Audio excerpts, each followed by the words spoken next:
combos. Like all the shortcuts. Toggle emoji picker, toggle GIF picker, toggle sticker picker, focus text area, decline incoming call, navigate between channels. Seraphic. Yeah. What's that? You're very noisy. Between the waning age of enchantment and the dawning age My of bad. magic, when dragons flew the skies.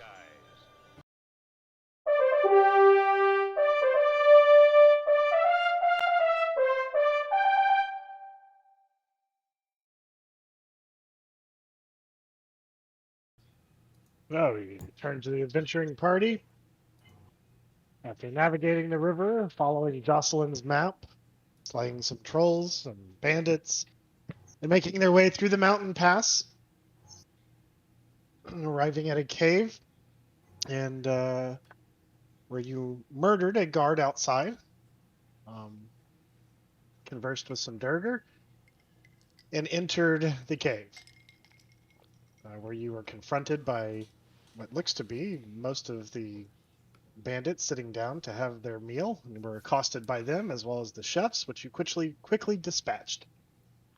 There's quite a bit of carnage behind you. Navigating, you found some prisoners and released some, let them get out without being attacked by the Durgar. Continued to explore, found a very well furnished, out of place bedroom constructed inside this cave. Explored some of that, and upon exiting that room into a large chamber, you're basked with heat coming off of the forge. There's several figures in this room, and the ring of metal on metal as a hammer comes down on an anvil. As a cloaked figure sees you enter, raises a hand, and begins to cast a spell. And that is where we will pick up this week. So, let's go ahead and get initiatives out the door. No, what map are we on? Oh, Dispel my apologies. magic. We're on Mountain Cave. I hate it. Seraphic, that's a really funny way to say counterspell. Yeah, it's weird. It's almost like you wanted to say counterspell, but instead said something else for some reason. I don't know what I said. I saw, and I didn't hear the map name because I was ready to Mountain Cave. do other things. Man. Mountain. And you have to excuse me for just a minute because I got a dog that needs to go outside. Ah!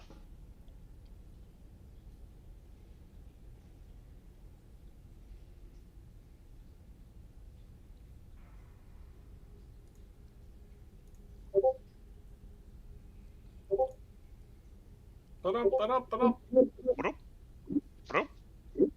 Ba-dum. Yeah, I meant to say counterspell, but I said dispel magic. See, I wasn't sure if that was actually what you meant to say. It's just like, seems like what a counterspell that. Well, I said it at the end of the last session we did. Right.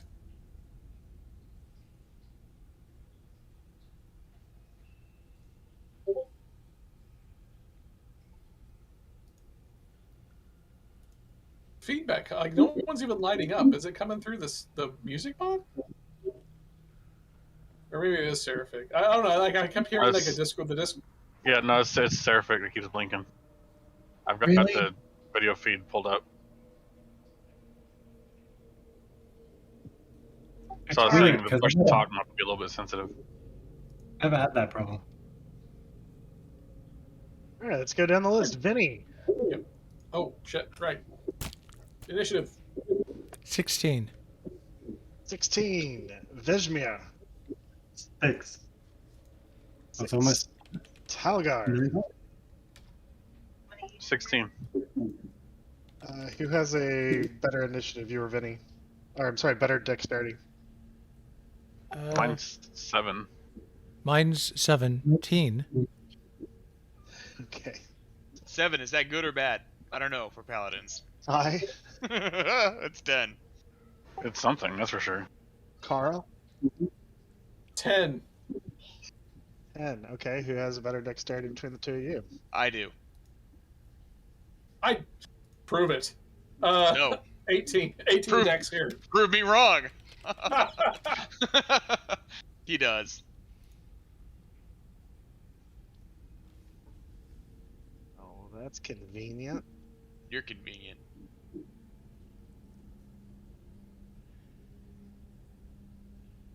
All right, so the robed figure raises an outstretched hand, instantly recognizing you are not in uniform, and nor has he seen you here before, and begins to cast a spell. And then I believe somebody said that they were casting a counter spell as a reaction to this.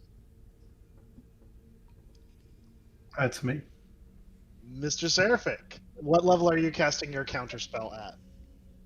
Level 3. The only one he can.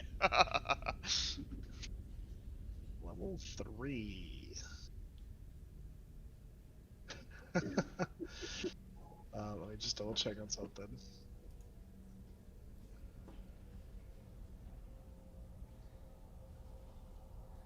You see the formation of a glow of orange fire begin to form a spear on the end of his finger as you counter his spell. As he goes to release a fireball into the party, you have countered his 3rd level fireball, which means you do not have to roll for an ability check. The spell fizzles.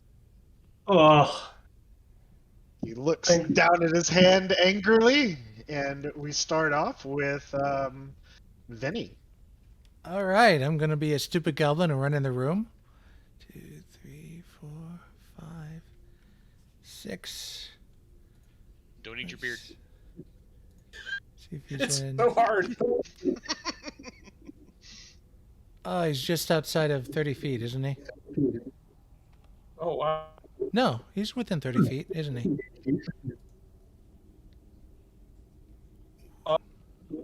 Six. Yeah, that'll be 6 tiles. Oh, okay. I see 30 feet, my man. Well, I'll pull up. Huh? Hold on. The spell is for 30 feet, Um, and you've used all your movement to get there. yeah. So that would be 6 tiles from him. Okay. Whew. All right. I pull out a feather and I point it at him and I say, "You know, a magician's assistant is hard to find. They're highly sought after." And I cast Hideous Laughter, Wisdom saving of 14 at the spellcaster.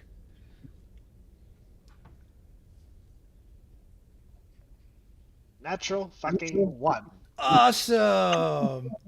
Is that good or bad? Somebody explain that to me. That means he is prone and incapacitated, Yeah. like the dragon we fought. This encounter is bork. All right. So the mage falls to the ground.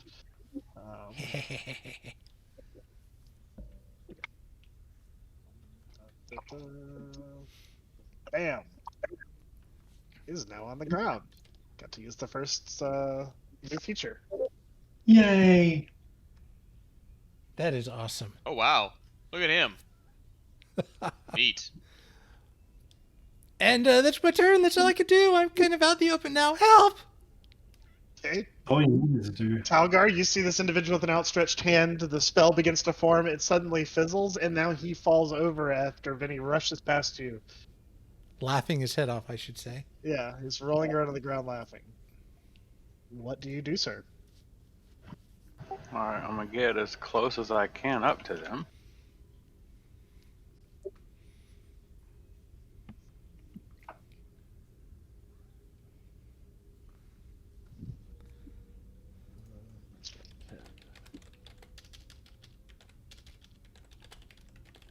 And since I'm just barely out of range, I'm gonna stop here and my action's gonna be dodge. Durger in front of you has got a hammer in his hand, a hot piece of metal. It's long and pointed in his other hand. Looks at you, looks around left and right, unsure of what to do as you take your defensive posture near him. And one of the militiamen behind, or the bandits behind the Durger, kind of shove him on the shoulder and says, "Fight or you die." as he raises a longbow and shoots at Talgar.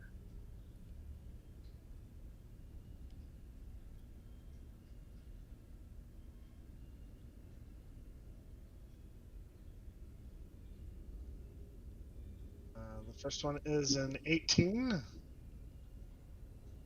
It's a miss. Second one And this is a disadvantage, right?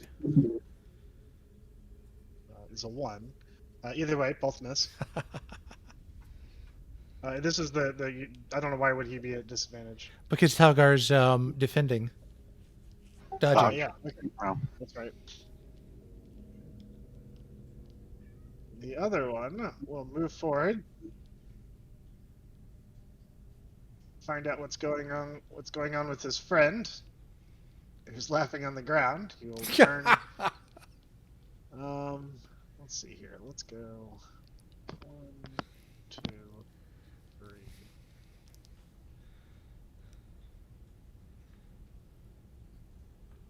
We'll see Vinny across the flames there and shoot at Vinny.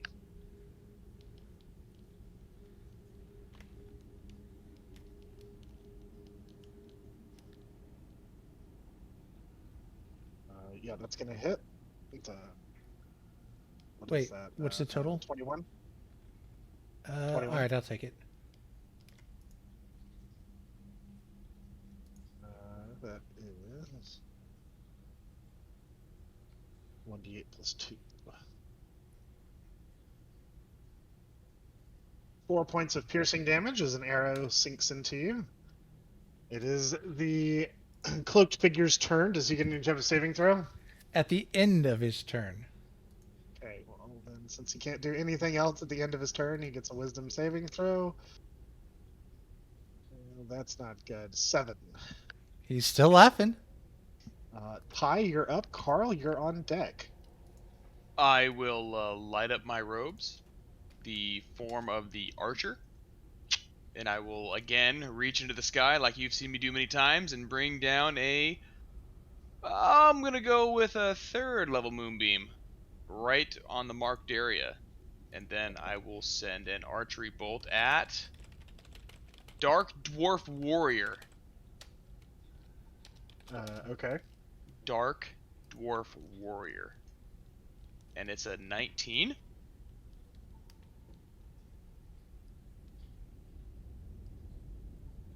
'19 will hit. Ooh, I rolled a 1 for 6 radiant damage. Okay. And that will end my turn. Alright, Karl, you're up. Vesmir, you're on deck. Whew. Alrighty. Remind me again if that the spellcaster gets to make a save every time he takes damage. Yep. And at the end of his turn. Shoot. But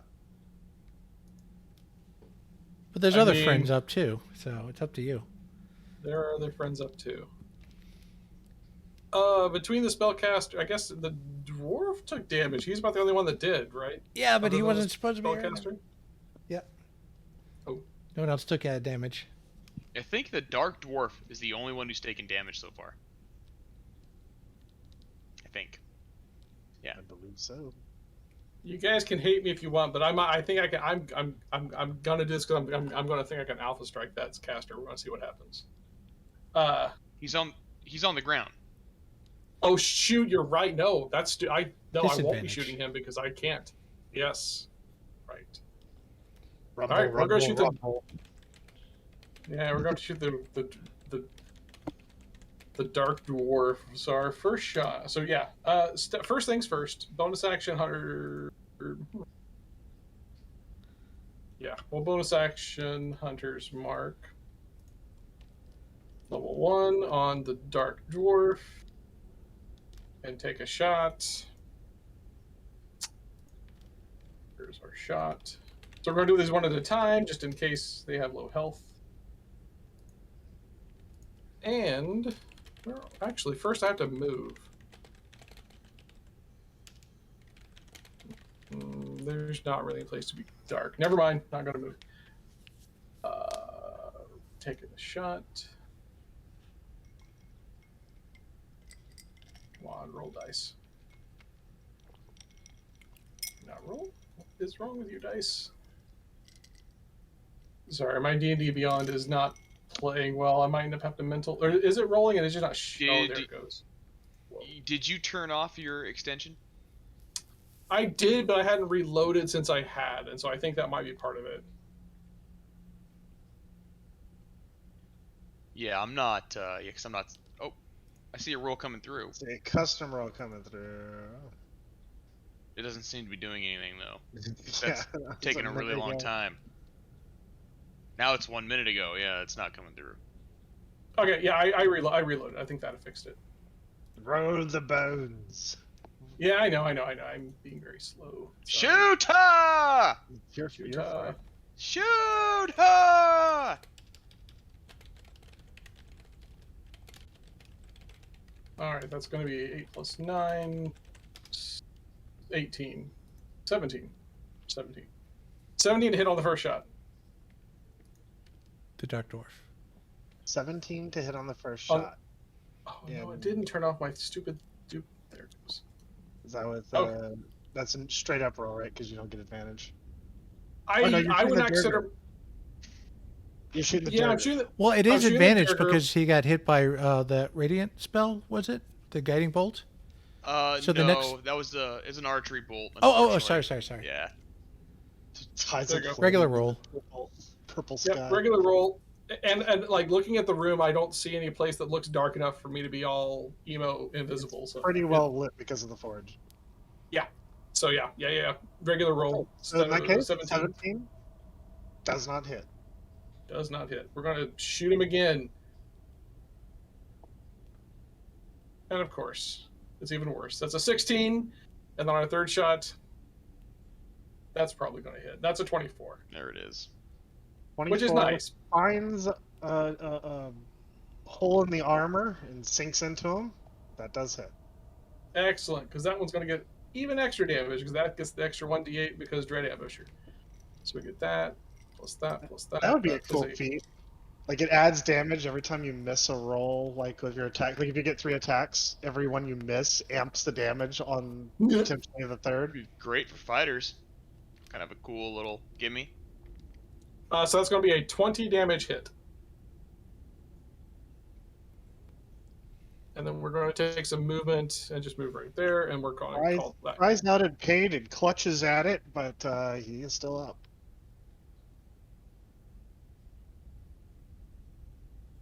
Vesmir, you're up. All right.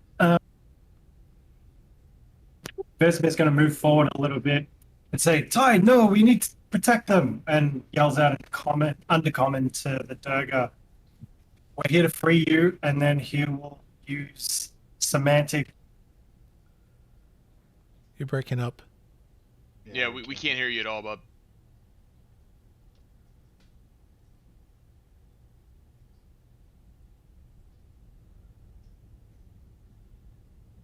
How's that? Now you're coming through. Okay. So Vesmir is going to say, Tyee, no! And then yell out to the Durga in undercommon, we're here to free you. And as he does that, he's using his other hand to cast Catapult at first level to fling hot embers in a direct line towards that human soldier. And it's a dex savings throw of DC 16.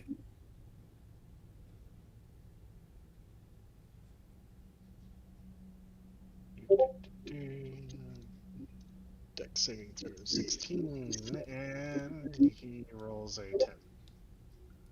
Okay, so he takes 3d8 damage for 18 total. And it was an ember from the fire. Would it add fire damage at all? Not from just the ember. Fair enough. I don't know what it was, but it just catapulted something out. That's fine. That's fine. It's He like takes basically like a piece of coal hit him. Yeah, actually, no, you're right. It would just sort of shatter on impact. There's like flurries and little pieces of it, fluttering through the air, sparks and whatnot. Cool. Yeah, so that is my turn. I'm just going to receive a little.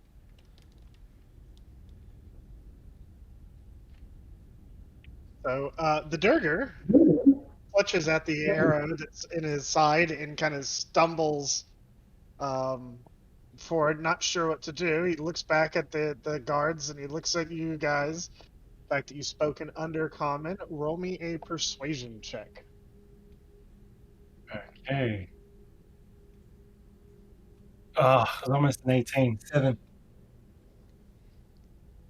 Looking at the guards again, he decides against it and swings on Talgar. He needs to make a Constitution saving throw. You had your fucking moonbeam up, didn't you? When did he cast it? I must have missed that. Oh, that's right. The archery bolt. I'm sorry. Yeah, that was the secondary piece. He rolls a 12 on his Constitution. He, No, he rolls a 12. he does fail, and he takes 21 points of radiant damage. Well, he doesn't have much time to contemplate these choices as he falls forward stumbling, clutches at Talgard's legs as he collapses, just a crumpled, smelly pile of smoking Durger, charred from the moonbeam.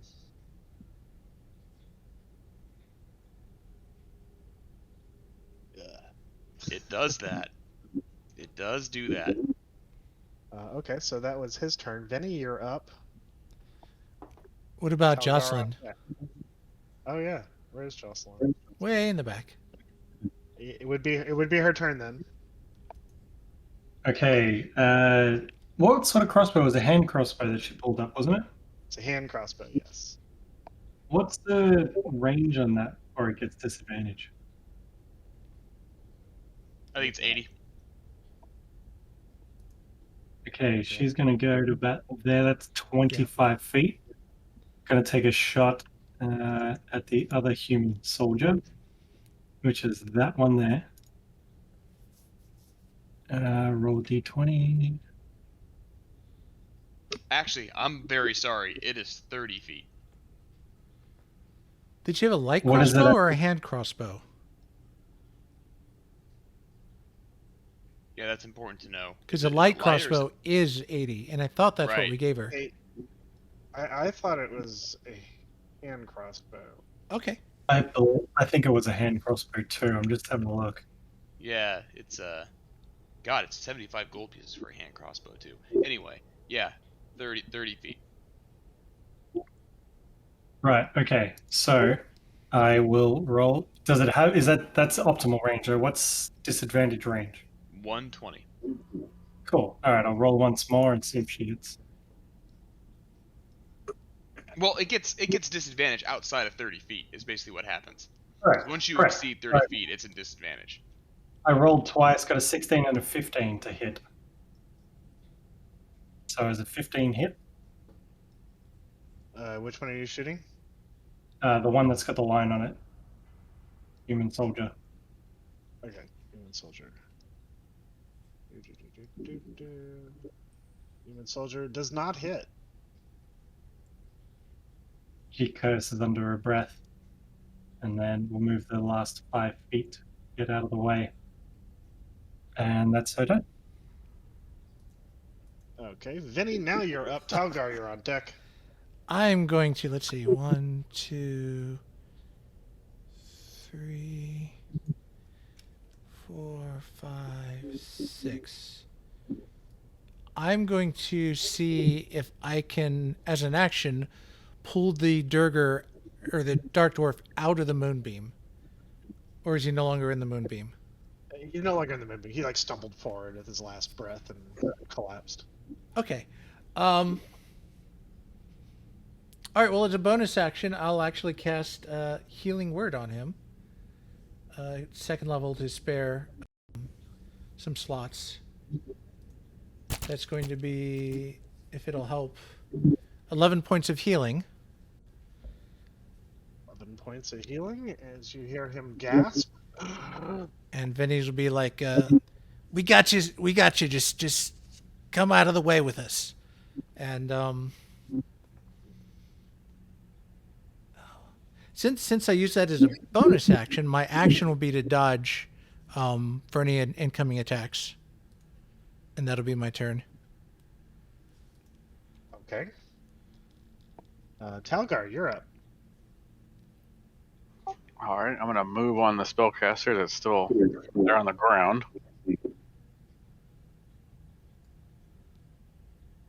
You can see he's rolling and laughing, but there is sheer terror and panic in his eyes.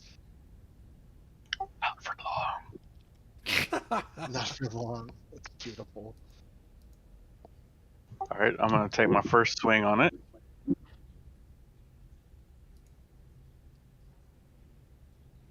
Wow, one was almost a nat 20. 16.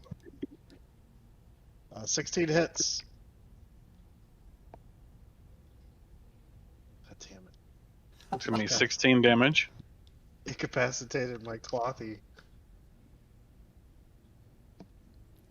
I'm gonna go for my second swing.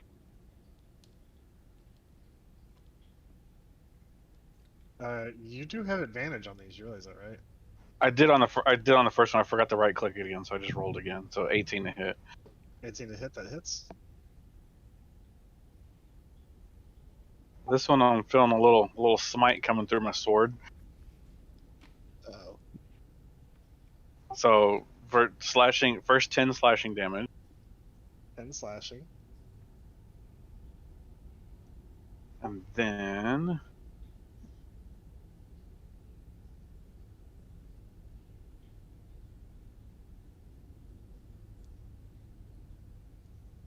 I'm gonna do the Divine Smite, which is an extra 2d8 radiant.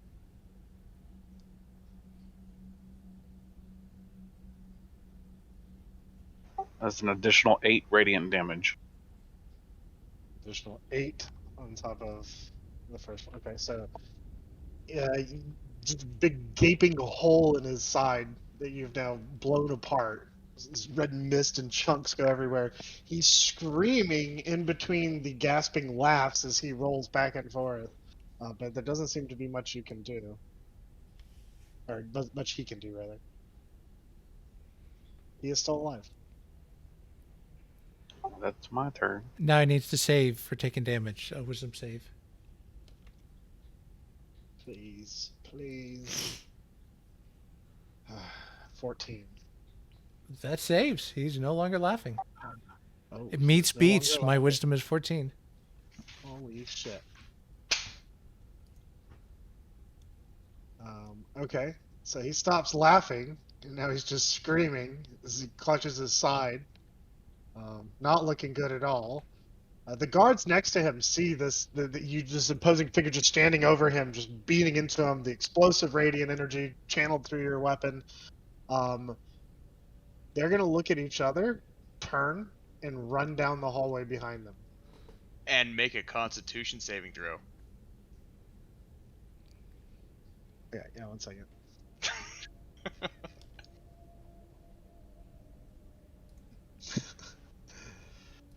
Does 11 pass? No. Okay, so they both failed. They take 15 radiant damage. Oof.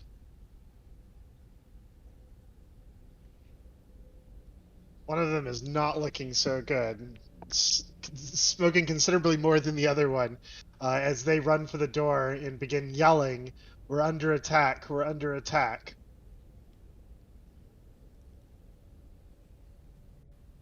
Let me figure out how to do this.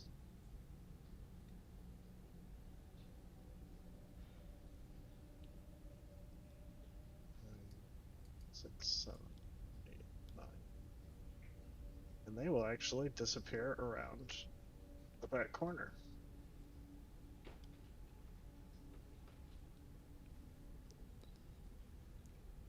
That would bring up Mr. Tyee's turn. Oh, no, it's the mage. I'm sorry.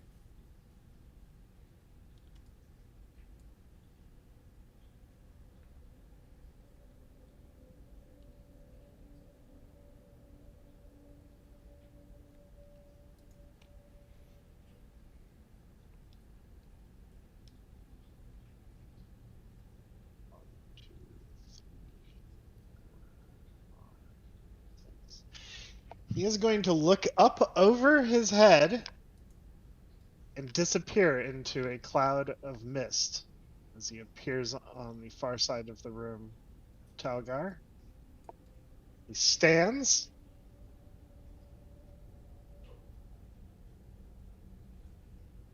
One, two. If he's Disappears moving, around- his movement is reduced by 10. Just FYI. Are you serious? Yeah. So that's half. So he stands up and makes it one square. But he is across the room, clutching his side as just blood gushes out of it. And that would then make it Ty's turn. Karl, you're on deck. Yeah, I see him getting away, so I'm gonna move forward, kind of into his line of sight. I am going to move my moonbeam on top of him as an action. Boop. And I'm gonna shoot a archery bolt at him. The horror of this like beam of light chasing you as you're running away. Alright. Roll the hit. It's like being an ant with a kid with a magnifying glass. Does a 25 hit? For 9 radiant damage. It's 5. That just hits. A 25 just hits? Yep. A Well, I mean, 25 just No, hits? no. I'm sorry. I thought you were on 21. No. No, I was looking to see because he has shield. But Oh, okay, gotcha. I don't think he's gonna get a chance to use it. So it was 9 damage. 9 And- damage. Damage. So you and that- hear him scream, pitch forward, and sprawl across the floor. Anything else? No, that ends my turn. Okay. Karl, you see all this happen in front of you. What do you do? Yeah. Well, first things first. We're trying to move over so we get a view of what's going on. Well, yeah. So we're going to take our at least one shot here. First shot's going. Who are you aiming at? On who? Who are you shooting at? Yeah, I'm gonna have to shoot the spellcaster. I just realized my hunter's mark. Spellcaster is dead. Oh, he died. Yes. I did not. I was listening, but I, for whatever reason, didn't pick up on that. Yeah, he basically he Talgar broke him of the incapacitated. 28. On his turn, he misty stepped, stood up, moved Yeah. 5 feet, and then Ty shot him. 0.2. Shoot, I cannot get very far. And did Alright. 9 damage, and he only had 6 HP left. Got it. Arr. So I totally heard the 9 damage, but for whatever reason, like the narration of what happened after that, it just didn't click in my head as a death. But that's probably my fault. All right, so that's Any my other- back. And the others ran down the hallway and went around the corner. Yes, that I heard. And I slightly regret not casting silence sooner, but it is what it is. The only thing we can really do is we're going to take a couple shots at our prone. Excuse me. We're going to take a couple shots at our dark dwarf warrior at disadvantage. Just No, no. no. I just brought him back to life. Oh, you brought it back to life. Well, in that case, we're going to pull our bow back, hold our attack in case something comes around the corner in front of us, and that's our turn. I think you I'll should. say, It's easier, sir. I mean, they're dwarves. They're friendly, right? Nice. The rumblings of a red dragon that you hear in the very near future. I doubt it.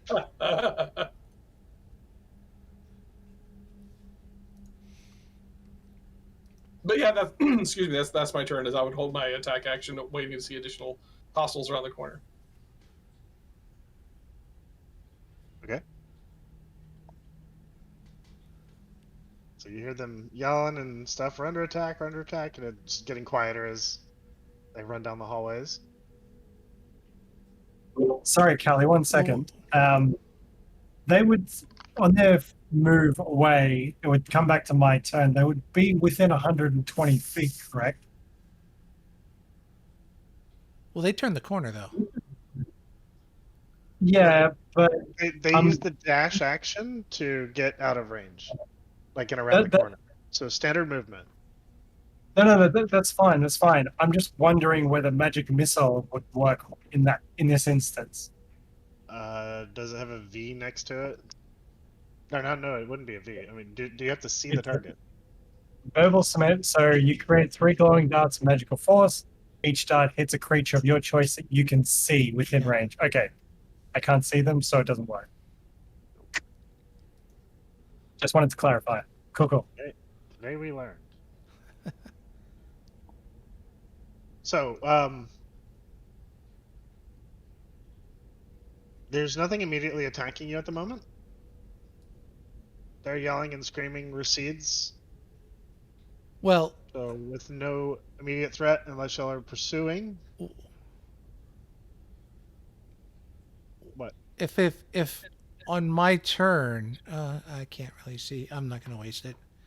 I was going to try on my next turn to see if I could throw an AOE in that around the corner to catch them. But if they're, If you would like to stay within initiative to complete a round of actions, we may very well do so. I'll hold off. I don't want to blow this spell just in case reinforcements come and I may need it.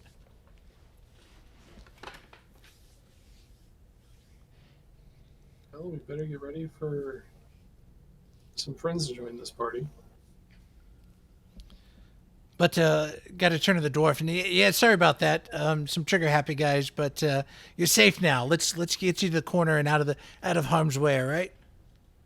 Try to usher him to a far side of the chamber. He blinks through very charred eyelids, kind of in a state of shock. He looks very malnourished. Vesmir starts talking to him in Undercommon. We have taken care of this threat. There is a way out to the front. You will meet up with your allies. Don't delay. Go quickly. And I point him in the direction of where he needs to go. Still looks very baffled and confused by these turns of events, but he doesn't waste the opportunity and kind of begins hobbling that direction. And before long disappears. Should we start barricading in case more come?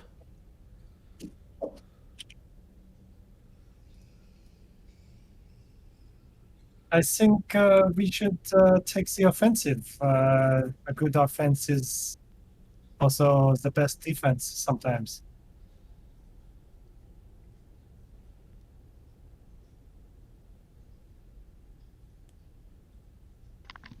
Yeah, for all intents and purposes, we're out of initiative. So. Anything to these workstations? Matter of fact, there's quite a bit to them. Neat. It looks like they were constructing what appears to be some type of mining equipment, like drills. You see designs for the canisters that were being constructed up front. Okay. Any of those filled vials with what seems to be explosive powder? No, not on this bench. Okay. So they seem to be creating mining equipment. That's what it appears to be. Because they were trying to get through that cavern, remember? Yes, of course I remember. There's something very interesting in that cave that they're very interested in.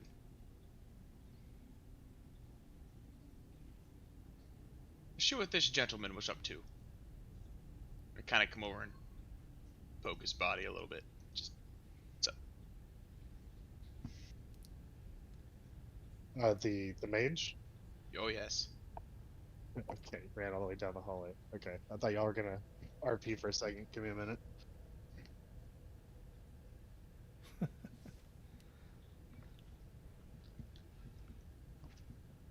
Alright. His robes are made up of the same type of patchworked red materials, although some attention to detail on the cuffs and some embroidery down it. He carries with him what looks to be a book filled with arcane symbols. He has a pouch of different components. You know, grab the book and hand it out towards Vesmir. Vesmir, I think this is more in your wheelhouse. Yes, this could come in handy quite well. Thank you kindly. Cool. Anything else? And Sorry. I'm sorry, Calfax. I got distracted by what I just said. Just a component pouch, the spell book, and that's it. All right, thank you. Anything else? Anything interesting there? No, you do see from there, and I'll reveal the map more here in a minute. The visibility box that I have is a little janky here. But as you go to investigate that, you realize that he's in more cave that kind of meanders down further, but it's stuffed. The walls are stacked with boxes, tools, barrels. It just looks to be a smorgasbord of loot materials. You see building materials in there. Just a conglomerate of stuff. The hoard of the treasure of the group here. Like construction materials, survival material, nothing really like explicit valuables. We're not talking like coins and gems and stuff. We're talking like wood and whatever. Yes, supplies in general. Got Like there's some barrels. There might be a barrel of wine here or there, something like that. But not treasure.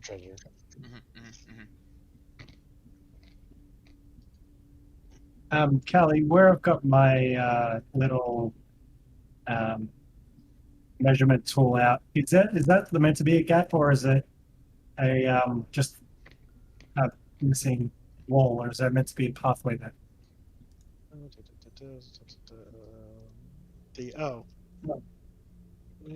see if I can fix that.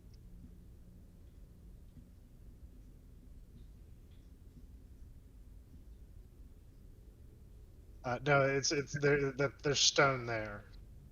Cool, that's what I thought. I was just There's not a gap. But there is, Tyee, you would notice as Vesmir inspects one section of wall a little bit further down, there does appear to be a section of wall that's slightly discolored from the rest. Oh, that one? That would be the one. Okay. From across, I'll step back out into the kind of the main forge area. Kind of take a look at the forge. Just kind of musing at the industrial nature of the Durgar. Really quite plain. Kind of scan around where we came down from, and then over to what I appear to notice as a seemingly out of place patch of earth. I notice it's out of place. Does it seem to have been a cave-in? Does it seem to have been done on purpose? As you run your hands across the surface of it, you notice that there is a hairline seam of mortar that glues a bunch of the rocks together. It does look to be a facade. Okay. Gentlemen, there appears to be a this is fake. They put this to hide something. Maybe we should check it out. And somebody should probably keep their eye on the other side there. We had 2 screaming guards run down that hall. Oh yeah, Probably. certainly. I'm Veshmir, down at this end standing guard. you can work the earth. Yes, Veshmir? Yes, of course. But maybe there's an easier method. Maybe inspect, see if there's something else. Otherwise, sure. Basically, I'm asking him, Tyee, if he notices any sort of like secret mechanisms to open a passageway, essentially. Well, if I took a look around, would I notice anything like that? Your eyes would quickly fall upon a rock that looks to act as either a handle or a latch of some type. Okay. Um, do I get any sense of danger about this at all? Nothing Meaning is, there's traps no, and whatnot. you know, it's a mechanical mechanism of some type, but beyond that, you don't know its function. You can kind of deduce that this is probably the door handle to Fair. reveal the passageway. Yeah. I will interact with the rock. Depress it, twist it, kick it, whatever you need to do. The rock is now depressed. It's up pressed, depressed, repressed, all the bad pressed. You see a passageway that, as the facade swings open, you see a passageway that leads down a relatively steep grade, descending into darkness. As the door swings open, kind of this stale air wafts out. Talgar, come.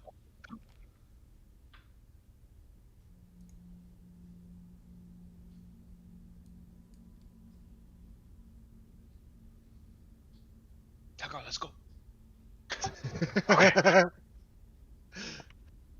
Talgar, as I you guess I'll make start your going way, down there.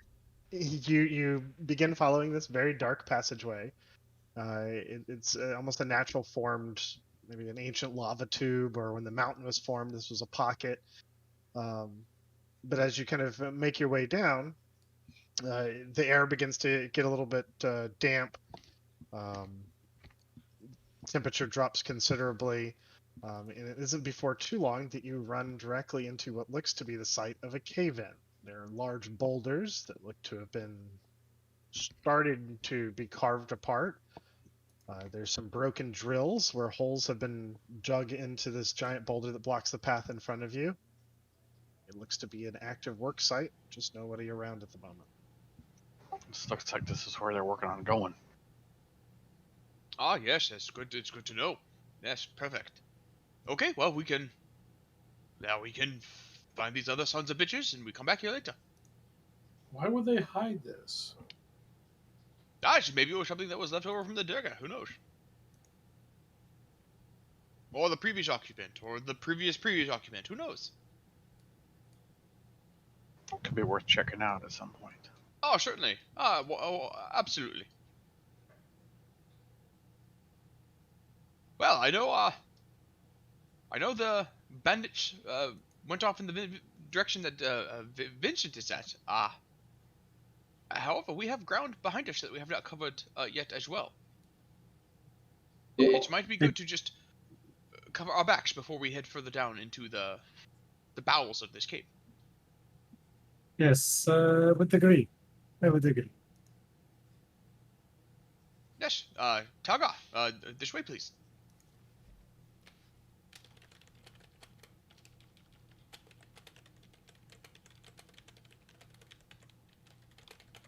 And Talgar falls off the edge of the world.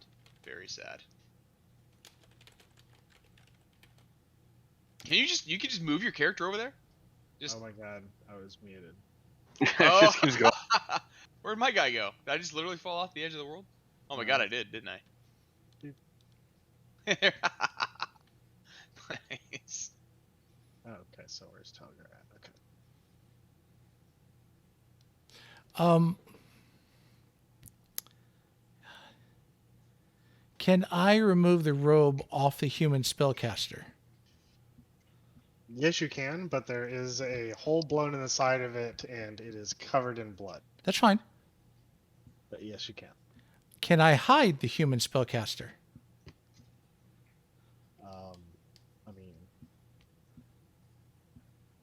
There is a bunch of fire right there. how would you? Yeah, you walk me through. What do you mean when you say hide? Like, stuff him under the table behind me, his body. You can try. All right, I will try. Okay, so Vinny, as y'all get ready to continue exploring, drags this naked body over, begins to fold it and shove it into the bottom of this workbench. It is leaving a trail of blood over to you, to where you're shoving him in, but he does fit after a little bit of finagling. All A right. few bones pop and break. I grab the robe and I put it over me. Okay. And can I just knock stuff over to cover up some of the blood? Not so. Like You you said, could there's throw, like, a crates and piece of- supplies. Yeah, I mean, there's a lot of blood on the floor. You had a big hole in the side of them, but Yeah, yeah, no, I mean, that's you fine. can throw a bunch of stuff out. Give me a, oh, what would this be? Nature to hide or survival to hide your tracks. Survival. Okay. Any variation, unless you give me a different skill. 17. 7. All right. Well, then you're in the dark, the dim light and everything, and you throw a bunch of stuff on the floor. Some of the packing crates have some hay and whatnot, and you're actually able to hide it quite convincingly. All right, Provided and nobody's then looking too close. I'll catch up to the party, but I'll kind of linger behind a little bit and keep the robe on me. I have a plan if the guys come back, but I'll just trail the party. Okay. So this ribbed figure waddles up to you. Talgar, there stands before you a set of doors. Doors. The Paladin's mortal enemy.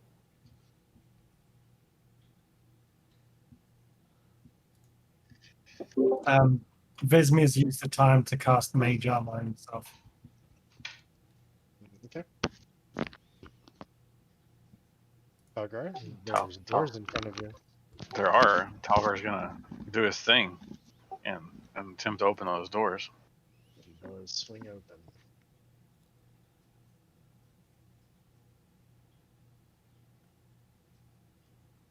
Standing before you. Another set of doors.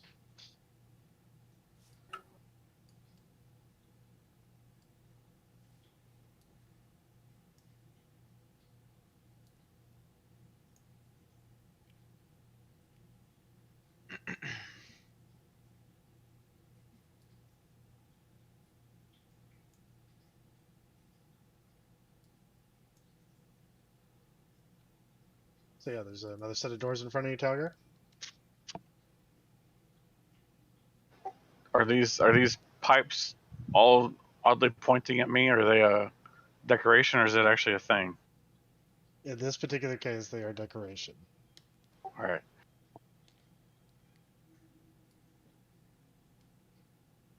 Just picture trying to open these doors, the back one's shut, and it like starts flooding in here. That's actually the trap design for this modular room, but it's not in this dungeon. Nice. All right, so you open the doors. Let's see here, and More doors? Did somebody say Mordor? Hodor.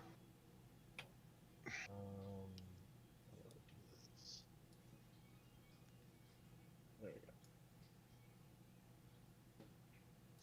So yeah, a hallway stretches into a room that looks to be quite open. There looks to be a pile of sand. Just from this distance and your background, Talgar, you would recognize a fighting pit if you've ever seen one before. And in front of you is a set of oaken doors, and you hear murmured voices on the other side of them. Well, let's Sounds like there's people on the side of the door. Oh yes, indeed. Let's not be shy. Let's say hello. And that looks like a fighting pit over there in the distance. That looks like quite fun.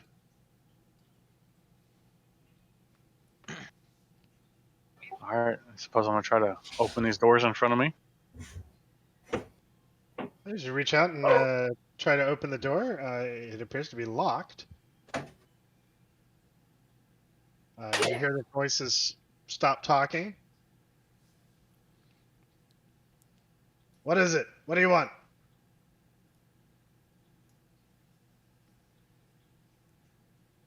Uh, we need you out here. We're having a meeting. The Durgar are loose. Come help. God damn it. You hear them, I'm gonna move off to the side. well, I guess we ought to go give them a hand. Pesky little creatures. I thought we had finally broken them of that. He throws the door open and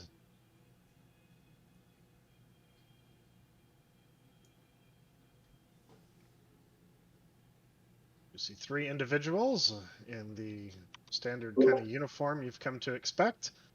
As Sorry, he I looks was out, mu- sorry. sorry, I was muted. I was trying to interrupt a little bit. Is it possible that I could have had a spell prepared, ready to go as soon as the door opened? Potentially, yeah. Like, I mean, yes, you could have. Like, because Talgar basically said, "We need you out here." You heard them, the response. Talgar stepped to the side, so everybody's kind of like readying themselves. Oh. He throws the door open. His eyes grow wide at the sight of you, and he says, "What the deuce?" And we'll go ahead and roll initiatives at this point.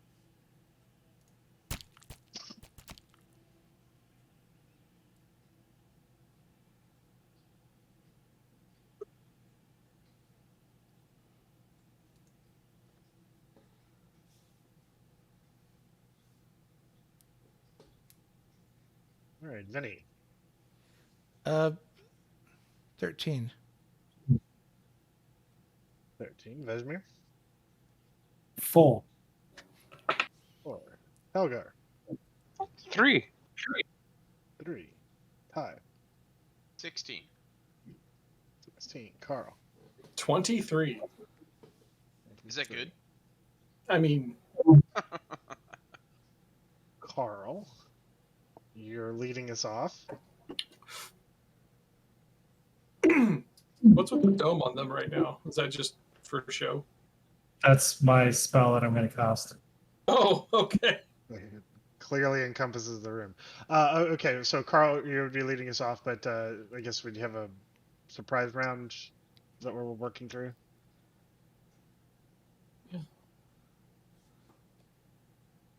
I would think so. All right, so in that case, we'll just work down the initiative order, and we'll just say kind of all this stuff is happening borderline simultaneously. Karl, you see this? What do you do? I was keeping our eye on the back the whole time, so I do nothing on the surprise round. Okay, and then Tyee, were you doing anything? Yeah. We'll just, as a reaction to the door coming open, I will send a guiding bolt at human soldier right there in the doorway. Okay, Does a natural 20 hit? it does. Okay. Are you sure? This is 8d6, by the way. Takes 24 points of damage. They're shitty rolls. There's like 2 1s in there and a 2. Could have been way worse. He looks fucked up and he's glowing. Vinny, you doing anything? Yeah. Now just keep in mind, I got hit by an arrow last battle, so I kind of got that sticking out, and I've got the robe on, so the arrow's sticking out of the hole, and I go running up to the group, and I go, "They're too powerful. They turned me into a goblin." And I try to persuade them or scare them. Give me an intimidation check. Intimidation. Oh, that's 12. Okay. He looks rather confused by this, but concerned. Vesmir. Okay, I am casting Magnified Gravity at 2nd level. They all need to do a Constitution save, DC 16. Sorry. +2.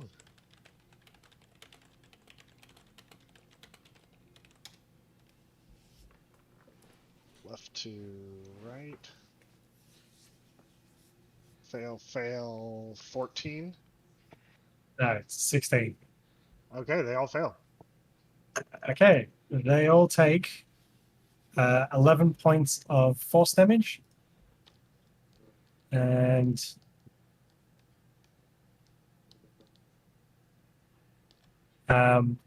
their speed is halved until the end of its next turn. Okay. Cool. And That's me. Talgar. Is it possible to hold my action for once one of them comes around the corner? I can like move, like jump out and slash at them. Well, like, I mean, this is the surprise round, so you're doing something. Now's your opportunity to do it. All right. In this case, I'm just gonna hold here and dodge till they come around. Okay. And then we go back to the top of the initiative order as we actually start combat. Karl, you're up. You hear this commotion behind you. I've seen the guards go clunk. We're actually not gonna do any spell casting on this. We're gonna hold our spells. We're gonna take a first shot at the front guy, human soldier. I guess they're all named human soldier.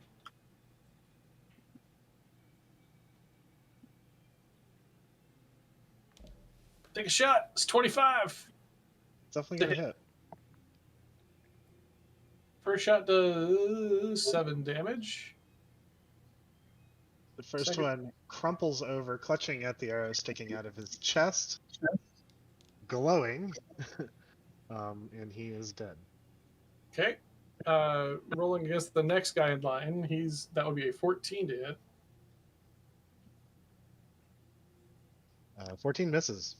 14 misses. Final shot against him as well. That's not going to hit either. That's another. Maybe that's a 16. 16 misses. Misses. And then we're going to take some movement to get up to there, and that is the end of our turn.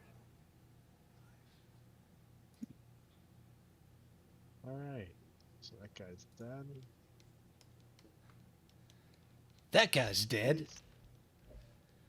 These two are going to take up arms, yell out a battle cry, race forward.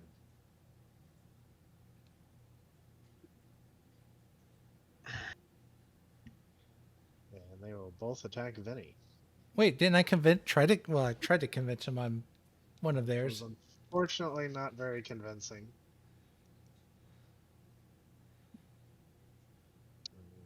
+5.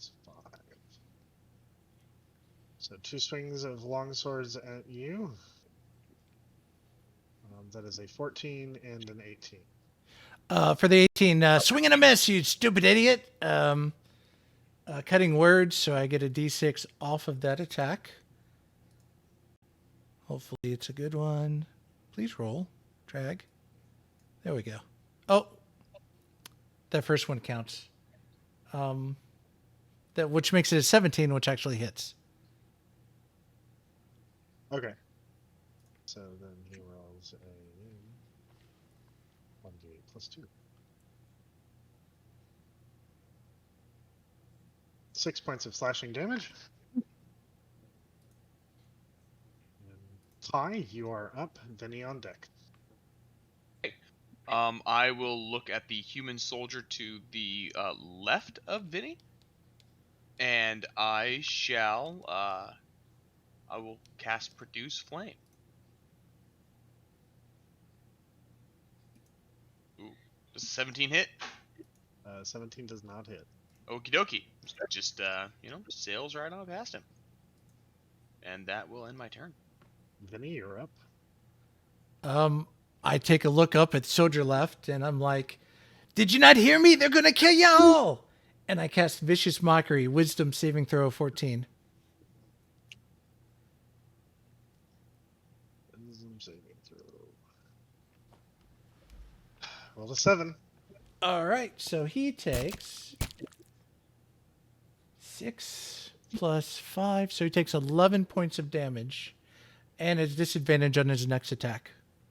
Because he's Fury of the Small. Is that the one on the north or the south? South. And how much damage was that? 11. Alrighty. Where's that Final Fantasy music, Karl? The music bot's not in also- here. We Had anything playing. forgot Jeez. Josselyn again. Jeez, Kalbren. Sorry, what was that, Seraphic? Forgot Josselyn again. It is not her turn yet. That ends my turn. Okay, Vesmir, you're up. Talgar, you're on deck, and then it's Josselyn's turn. Cool. Vesmir will cast Ray of Frost at human soldier closest to Talgar. That is a 26 to hit. That definitely hits. Takes 14 points of cold damage. Frost spreading across him. And that ends my turn. Talgar, you're up. All right, I'm gonna come around corner and come in next to Vinny. I'm gonna take a first swing on human soldier, I guess north. Yep. Nat 20. Roll thy damage, sir. It's Holy gonna be roll. 23 damage. Holy shit. Now I have to say, doesn't the paladin get something when they crit?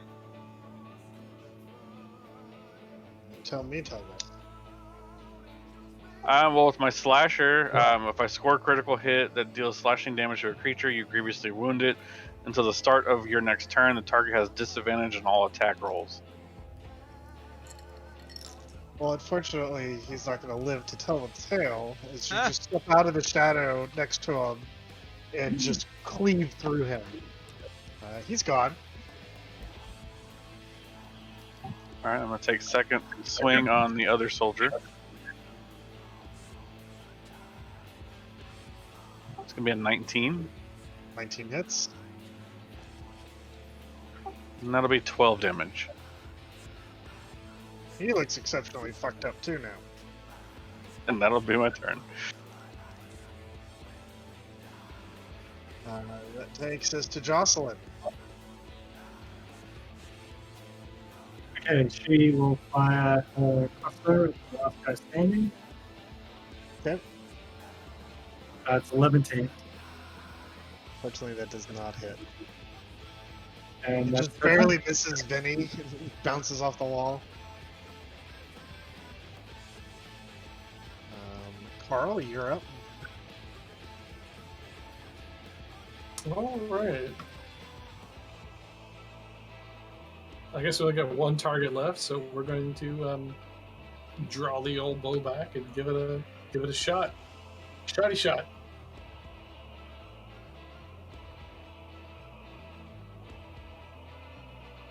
That's a 12.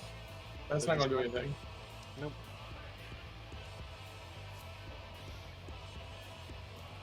That's a 23. That'll do something. 23 will hit. Oh, good. That's a nice damage roll. So that's 12 damage for 12 piercing damage as the arrow flies through. Thinks in, and the guy kind of stumbles back once or twice, and then just trips over his buddy's corpse, collapses, and he is expired as well.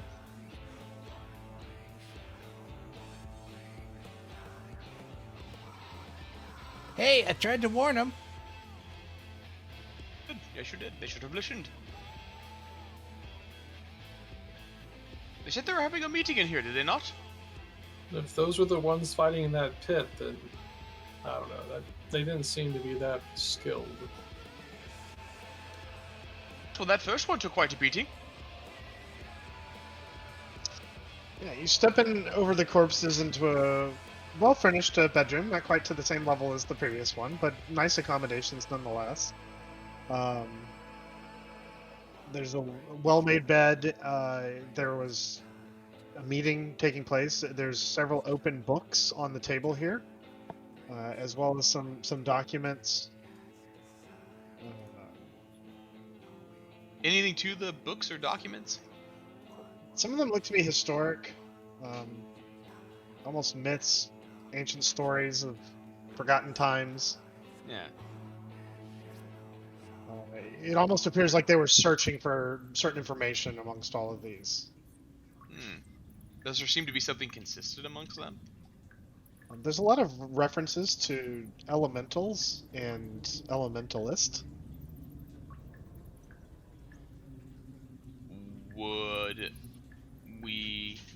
I know what that is? Give me a nature check. Okay. Nature check, arcana check. Ooh. I gave Either you a one. nature check and it was a 3. Okay. You know that there's like earth, wind, fire, and water elements. What kind of druid are you? I was going to help because of my research background, but No help in that one. I look at Karl, I'm like, Starsh. Oh, star druid. Okay. Look at the corpse. He is still glowing. It's like chunks. can I make rations out of those chunks?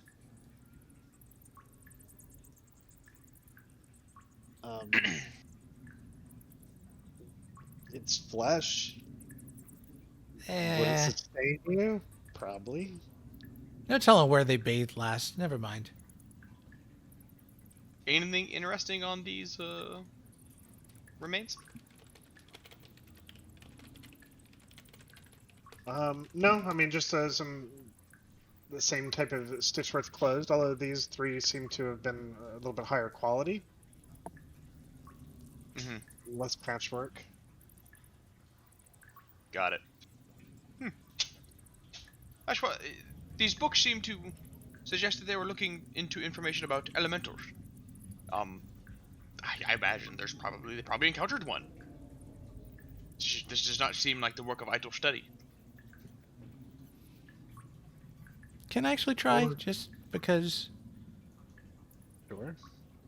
What do you want me to roll nature? It has given me an investigation based on Ty's information to try to sift through and connect the dots, like Pepe Silva. Ah! Oh, 19. Okay. 19. Jesus.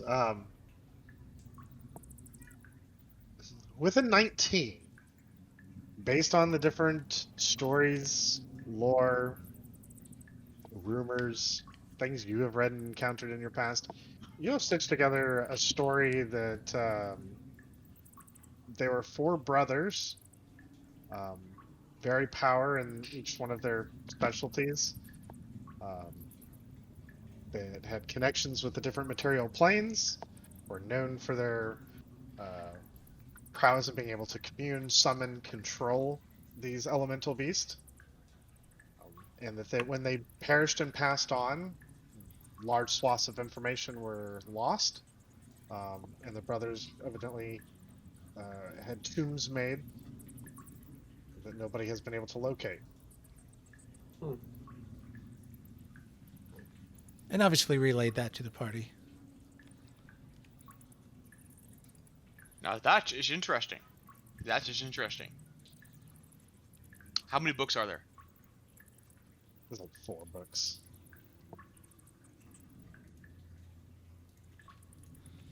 We should all take one of these books.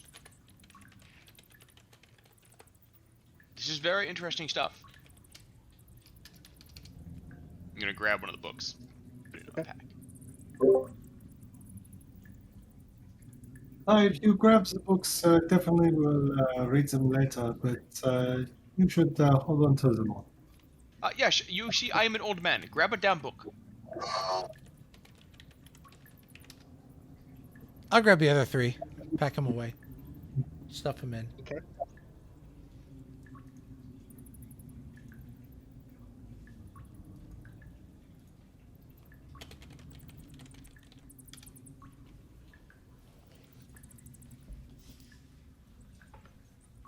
All right. So obviously, I guess they're trying to dig up this history, and probably that's where they found the Durgars coming out to attack them, defending their own home. So it's probably what's lying underneath us, maybe. Should potentially. I wonder if the Durgar had anything to do with this. Guess we, hopefully we can find out. This is rather fun. We got some at the entrance we can eventually ask. Ah, true. Talgar, check out that fighting pit. All right. Any sound from behind us of anyone trying to approach?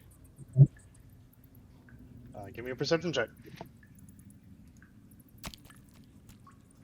Haha, 27. Do not hear anything from behind you. Oh, well, quite confident then. 27, he still made me roll. Talgar's playing in the sand. Talgar having a seizure in the fighting pit? I mean, what is that?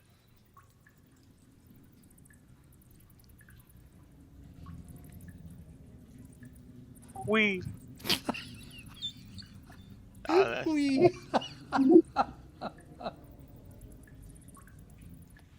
I sure understand.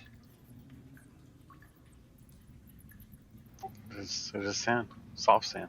Yeah, it looks. I mean, like the sand has been brought in, and you see that this looks to be kind of a makeshift like sparring and training area. If you had to guess. Huh. That's very interesting. What about this way?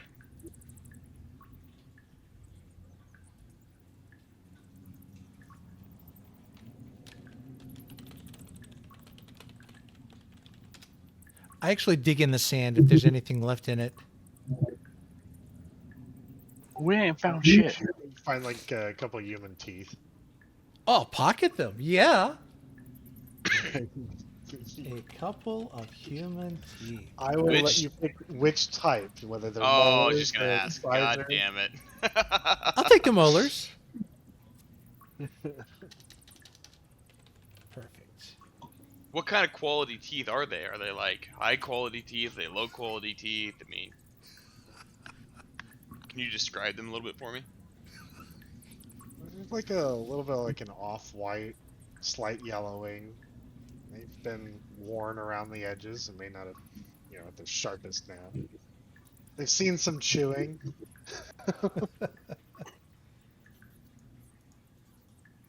And no obvious cavities. Nice. That's good. Just good dental hygiene. Absolutely. You guys lose a tooth. I got a replacement.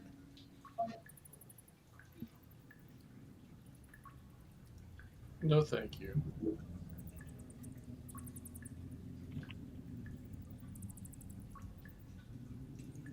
So, which way were we going? The way we're currently heading with Talgar, bottom left, Okay. southwest. So as you continue down this hallway,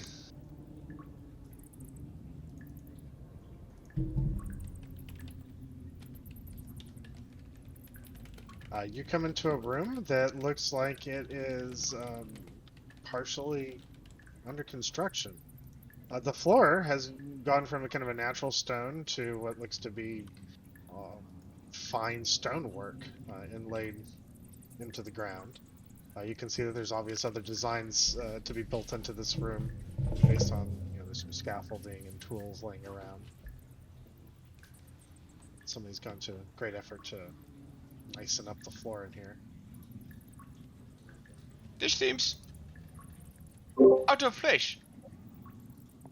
Yes, I do not trust this one. That is good. Good senses. Goodness, what is this nonsense?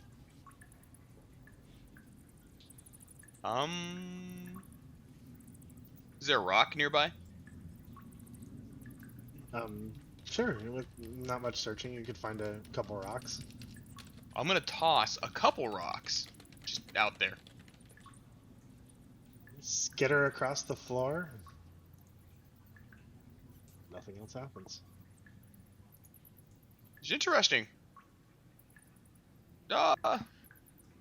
Karl. You seem like a trappy kind of guy. I'll take a look. Like to use my keen eye and just look around this room to see if it looks to be what it appears to be. Looking for any mechanisms or potential pressure plates or... Give me a perception or investigation, depending on your method. Definitely visual only, so it'll be perception. Okay. That will be a 21. You do not see any signs of pressure plates or hidden dart holes in the walls or tripwires. Everything looks above board. Did you want sushi? Looks safe. Here, Doesn't appear to be any sort of pressure plates. Vinny traps in the will wall. Vinny will run in the middle of the room. Help! They turned me into a goblin. And waits to see if anything I'm happens. gonna cautiously start crossing, but Vinny just took off. So You know, one of these days that's actually going to work. It's going to be brilliant. He runs out and says this. Nobody answers back, but the floor is stable. Seems safe.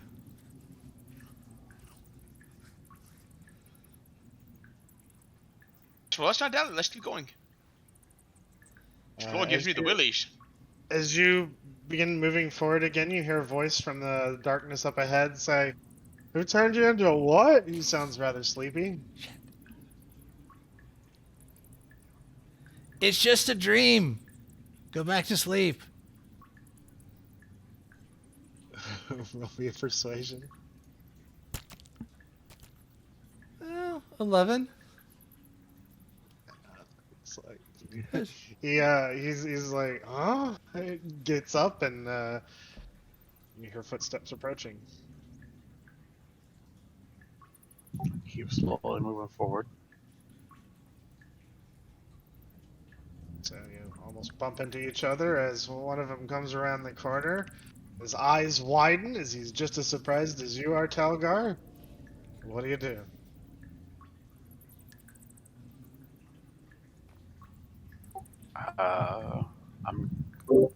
Well, it looks like the rest of the bad guys that have been attacking us, so I'm gonna run at him and attack. Okay, give me an attack roll. God damn it, a 10. Run at him, flailing your sword wildly about, missing. He's fumbling for his. What else you doing? Well, if it's just like a surprise thing, I guess that's it for now since I can't attack twice, right? No, I mean you've got a full action. Oh, well then I'm gonna try to redeem myself with a second hit. Alright, so you get From the back. Do better this time! 24. 24 will definitely Much hit. better. That's gonna be 12 damage.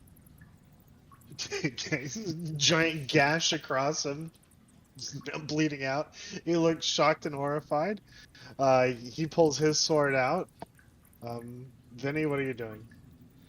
I'll actually grab my rapier and charge him and go, "I'm that meatloaf you had last night," and try to stab him. Give me an attack roll. That's gonna be. Oh, that was almost a nat 20. That's an 8. Unfortunately, that's not going to hit. He's going to swing on you with a 21. Vinny? Yeah. Yeah, that hits. Does 4 points of slashing damage as he gets a successful hit off. Karl and Vesmir, you see all this going, or Karl and Tyee, you see all this going down. Karl or Vesmir, you would hear all of this. What are y'all doing? I would fling a ray of frost out at the guy. All right, swing away. Nat 20. Nice. Beam weaves between your two companions, hits him squarely in the chest for maximum effect. 24 cold damage. He staggers back, being blasted by this. You see just the frost covering him. His arms look to be labored to even just move. He's still Karl, up. what are you doing? He is still up. He does not look good though. I mean, this. Oh, good. In You good? in my hand, I'll form a flame, and you'll hear me mumbling something about fucking elementals under my breath, and I'll cast produce flame at him Okay, for a 25, that hits. and that is 7 fire damage. That is enough. So you hear the fire like kind of go across, lap across his frost-covered chest, and then you hear a mighty crack as the temperature difference, just shatters his chest. He collapses and is no longer moving. All right. I'm going to take the cloak that I've been wearing, put it over the guy, and go back to sleep. Okay. What a wide range of emotions that guy must have felt. Got slashed and then stabbed and then frozen and then burned. Then apparently he exploded. And he exploded. Gosh. It's very brutal, Califax. Oh my goodness. I'm not the one casting things. He could have I just know. burned to death. You didn't have to make him explode. You could have drug it out and made it excruciating. You didn't need a free pass of explosion. You are casting things, just the counter spell was the non-casting of things. So, what does the party like to do? What seems to have been the purpose of this room? He looks like he fell asleep putting together a bunch of arrows. I don't need him. Behind This- This poor sap fell asleep on duty. Look, he was making these arrows. Duty. And speaking of arrows, Yeah, I was Ow. gonna say, can I harvest some arrows? I would love to harvest some arrows. Yeah, there's about 40 of them there. Excellent. Well, I will happily. 41. I yanked the one out of my chest and go, here. Hey, thanks. Behind the locked door and the bars, you can see a room filled with what looks to be provisions, different pots and loot and other more valuable items. interesting. It seems to be just normal stuff, but I think it's good to take a look. Talgar, can you?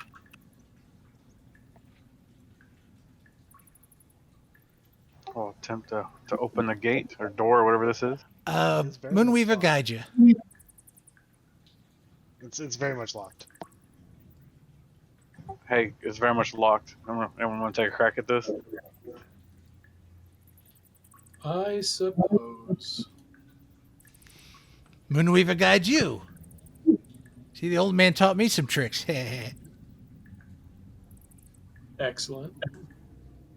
Take our thieves' tools out, delicately lay them in front of us, and start getting to work.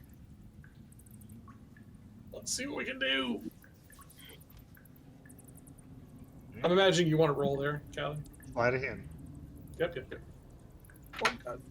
That's off the table. It's a natural 20, which ends up being a 30 Plus a D4, which you don't need. plus a D4, which I don't need. It's like this lock was designed by a child. Like, click one tumbler over it, comes loose, and the door swings open. The lock was mostly for show.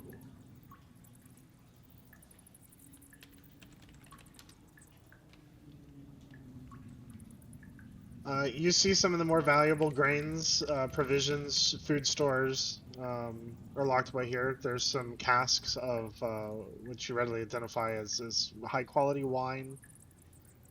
There's some fine cheeses. There's some luxury items in here.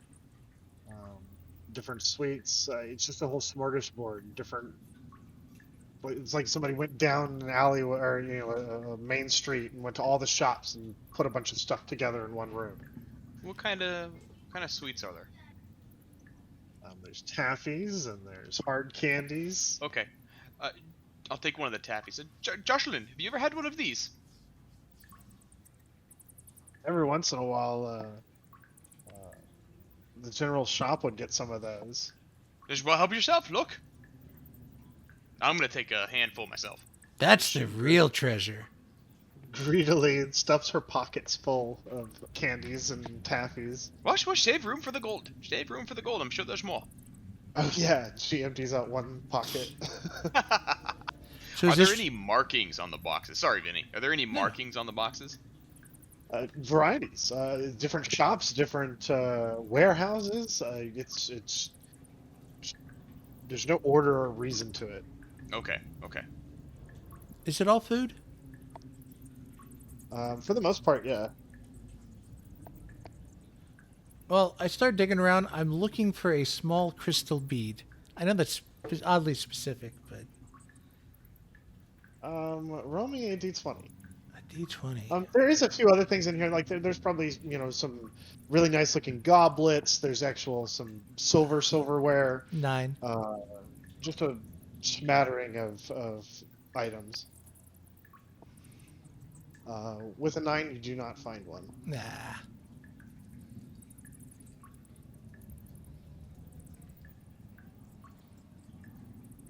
Oddly enough, I'm not going to take anything from this room.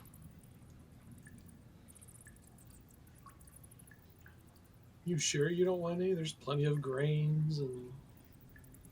Talgar's gonna take a little candy.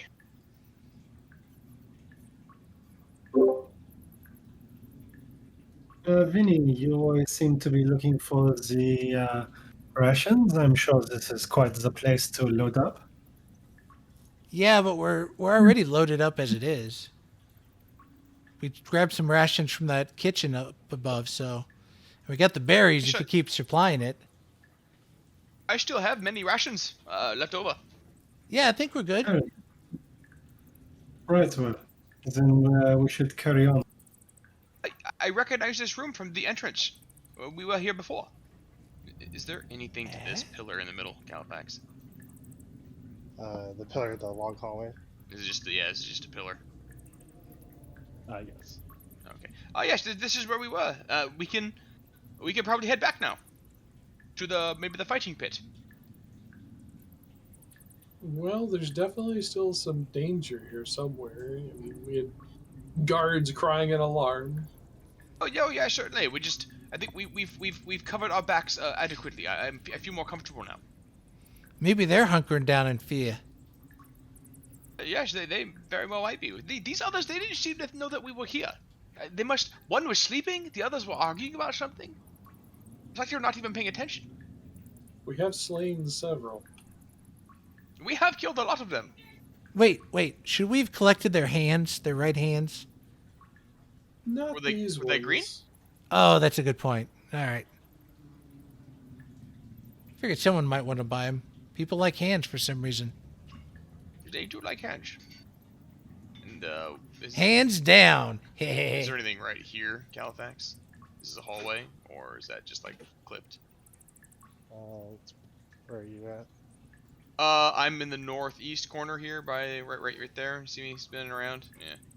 Back in the pit. That's just clipped. Oh, okay. Well. Okay, so are y'all heading back to the fighting pit and moving back that direction? Yes. Okay, so on your way back, Tyee, with your keen hearing and perception, would hear the ever so slight echo and the shuffling of feet as you hear hushed whispers up ahead of, "Shh, here they come. Get in position." And my discerning ear. How many footsteps? How many sets of footsteps?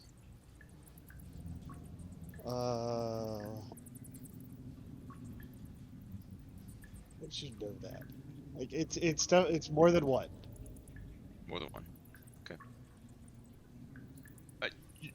Hey, they seem to be setting a trap for us. Where? They're up ahead.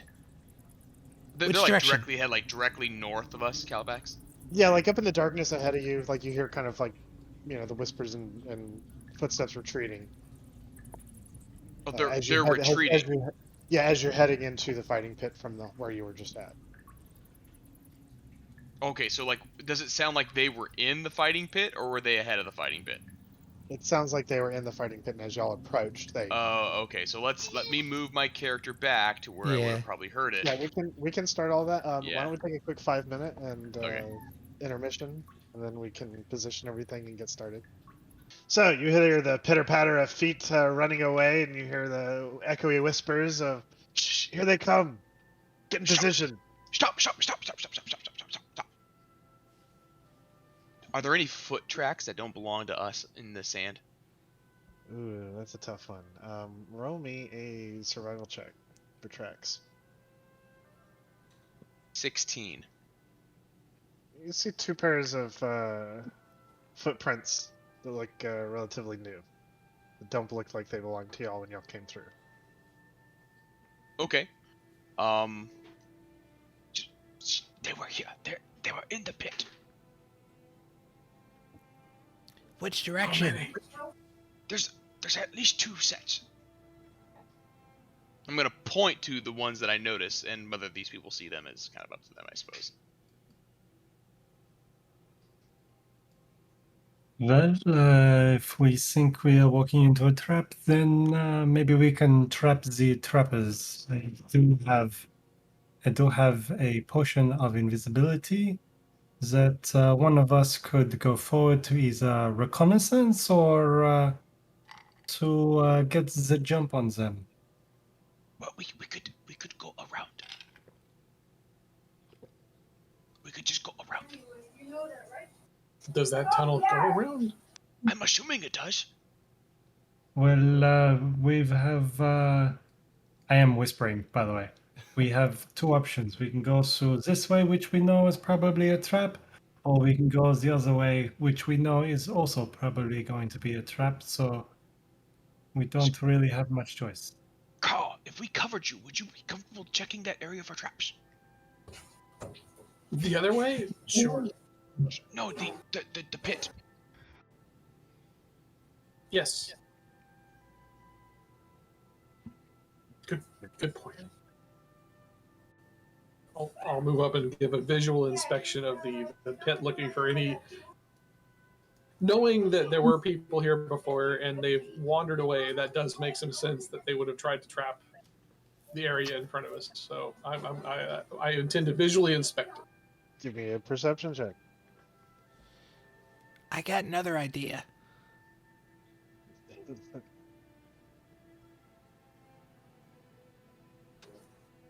What's your roll? So the perception's at 25, and then we can do Ken's idea. You do not see any disturbed sand or any signs of traps, just the footprints. Never mind. My plan wouldn't work. I was going to say get in position. One of us pretend they snap the trap and scream pain. And when they come out, we spring the trap. But maybe they're trapped back there. I don't know.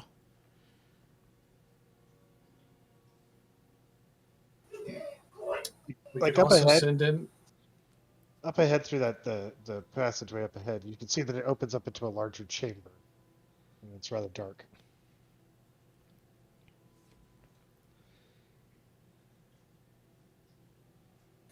Is there any light out between this chamber? Like, is the hallway and the way into that chamber? It's all dark. The hallway and the chamber beyond is dark. I could go into that darkness. Good, that's good. Go. Vesmir holds up the potion of invisibility. Yeah, take this. Hush. I'll take it. I may not need it, but thank you. I will. How quietly could I cast guidance? I'd say pretty quietly. Give it a shot. Oh, we're Quietly talking quietly. cast guidance. Okay.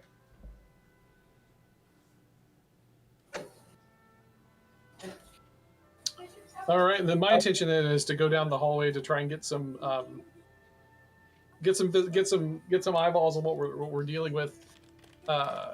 Moving as quietly as possible, but trusting on our innate dark invisibilityness to cover the visible side of it. Give me a stealth roll. I presume the guidance was on me.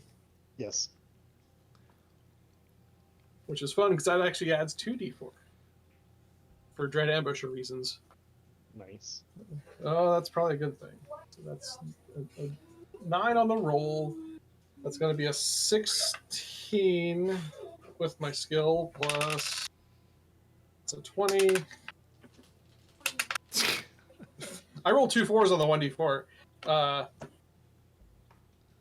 So that is 24 total stealth roll. Okay.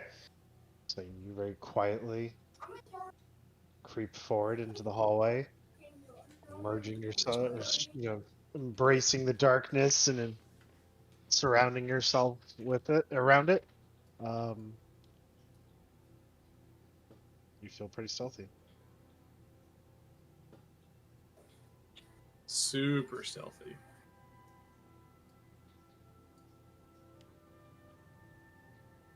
As I gaze into the great blue abyss. I'm confused as to what.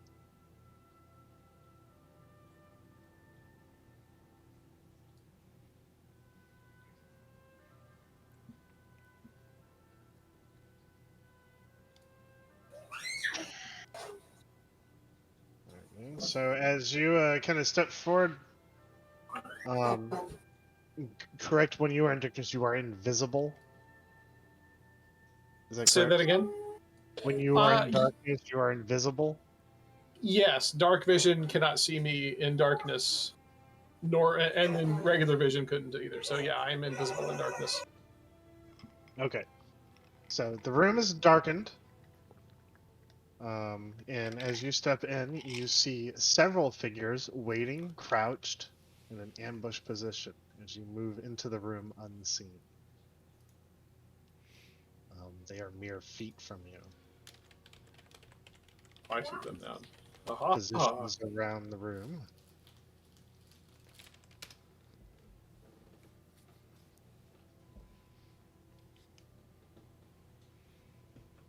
All right. All right. With that known, I will go back to the group and. Okay. What was that? Jesus Christ, my son.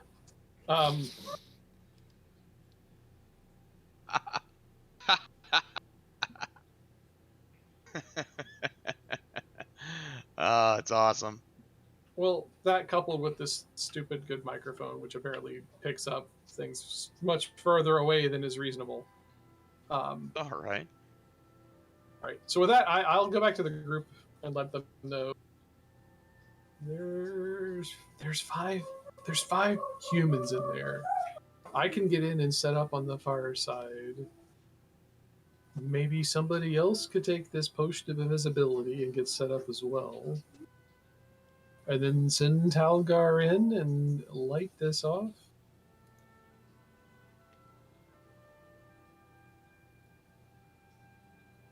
As they huddle together. No, they're a bit spread out. There's a few nearby on the entrance by the entrance, but there are others at a decent distance away. They don't. None of them look like spellcasters, but they are armed and crouched and ready to pounce.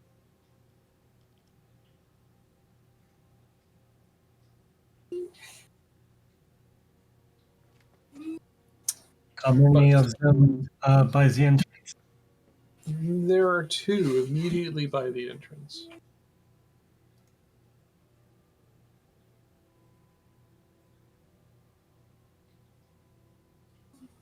And if you'd like, Vesmir, you can take your potion back. Plenty dark in there for me at the moment. One of you guys may need it more. Very well, I'll take it back, no problem. But it was good to have just in case. You did I'm were sure. able to, with your vision and stuff, you were able to definitely see that there's a few, candles and hooded lanterns that had the hoods drawn around them in the room. Like they've darkened it to help their ambush. Got it. Right. Okay. Everybody, Which likely means I won't be visible long once the combat starts. everybody, come here, come.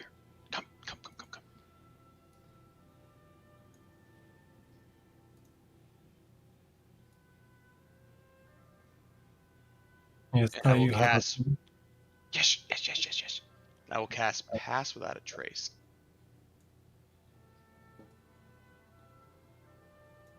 Okay. You said it was dark in that room. You said it was very dark. Well, we can ambush too. Everybody gets a +10 bonus to their stealth checks.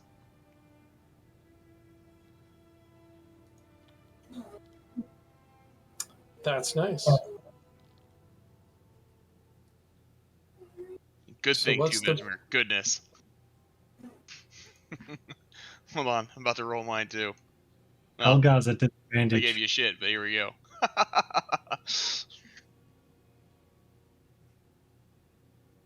Oh wow, 24. So we got Wait, two was that- Oh no, wait, I 19s, gotta roll for 24. disadvantage. Oh, okay. Yeah. Never mind, 15. We got 19s, 15s. If we're getting ready to go in again, do you want me to do another stealth roll for my guy, or I can, Mr. Callie? You guys give me a second. D&D Beyond's being a butt. Well, Oh, every time I go to edit an encounter or to fix something, like it reloads the party with all of y'all's extra characters in it. Oh, what? So then if I try to load the combat tracker, then it sucks those characters into the combat tracker. Uh. So give me a Yeah, minute it can be- to deselect everything. Because Kelly doesn't know how to count. Well, it's hard. It is. There's number. Alright. So, what were the rolls? I rolled a 19. God damn it. Vinny rolled a 17. Talgar rolled a 15. I rolled a natural 1, but still. This is with Path Without a Trace? Yeah. This is like a record-breaking low roll. Alright, Well, I got plus feel- 6 on I'm stealth. -2 stealth and at disadvantage. you feel pretty stealthy. I say we go for it. Before we do, I want to try one thing. Just let me know when you guys are ready. Would you like me to re-roll stealth there, Callie, or you want, or with Pass Without a Trace, or keep the one I had? I can do either. Yes, you need to reroll. Reroll. Here we go. Whew, not a natural 1. That would be 24. In total, that is a 37. Okay. Is that good? Vum. Yeah, right. Yeah, and then Karl just disappears. And also, yeah. So I'm going to go in and get set up on the other side of the room. I'll be ready when you guys start the show. I am not one for close combat, so I will be in the tail end. Karl, as you enter and cross the room, you realize that there is another passageway that leads off to the east here. Interesting. Okay. Don't know how. Did your map get cracked in half here? It's a fault line. Yeah. Wild. Cracks in half. I don't Yeah. understand. Do you see that? Yeah, it's wild, huh? Yeah, I see it too. It's a valley that's not revealed on our maps. I have no idea what y'all are talking about. You don't Where see that that. ruler is, there's a big line, a chunk missing. I'll post a screenshot real quick.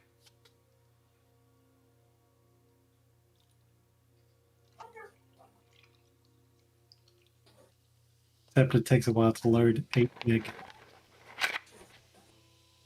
It's okay. Forget it. Oh, there it goes. There it is. Oh, and then another human. Those two weren't there. Oh my god. Kalbren, that guy's got his thing pointed right at your head. They were not. Yeah, I there actually before. couldn't see those guys until you just did whatever you did, Callie. Yeah, and you just walked up to them. There we go. And that is yeah. Now that I know those are there, we're gonna go over there. Well, because when you came in before, you were at the very tip, and so like you could see kind of the room. You could see that there was a passageway there. Crossing the room would have revealed more of that. Nope, that makes sense. That's what would happen. And you would have caught wind of one that definitely isn't a fancier uniform, the crested helm, large sword in his hand.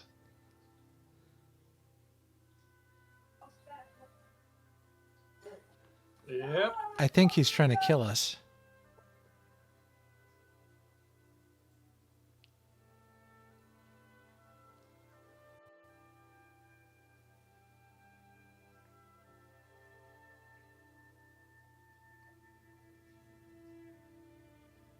So, conundrums. Karl, you've moved in. What's the rest of the party doing? Oh. What was that? Talgar, go. Yeah, Talgar, go. All right. Slowly start to sneak my way forward. Before we actually initiate combat, are we setting up? Is there any sort of surprise round stuff happening for Kalbren? Is he lining up a shot or something? Or In this context, I guess if I am able to take a single shot of surprise, I would like to do that. Like if there's a way I could, maybe I can give you a perception to see if I can see Talgar getting ready, and if I can, then I'd be ready to start to take a shot. But also because I'm invisible, they're not really going to know where they're going to know roughly where it comes from, but they're That is up to you whether you want to take a shot or not. You would have a surprise because you did say that you were going in first to get into position, and then when things kicked off, you would have a readied shot. You just need to tell me what target when things happen. Yeah. What target indeed? I would say I would make my shot against the nearest one that Talgar would encounter. So that's probably gonna be human Delta D. Okay. So, Talgar, as you step forward, you think you're being pretty quiet. What was your stealth roll? 15. Yeah, so as you step forward, right as you get to the entrance, you feel you're moving unseen and your toe snags a rock. It makes a little small clank on your armor, which seems to have drawn the attention. The gig is up, and they have spotted you. Well, let's have everybody roll initiatives.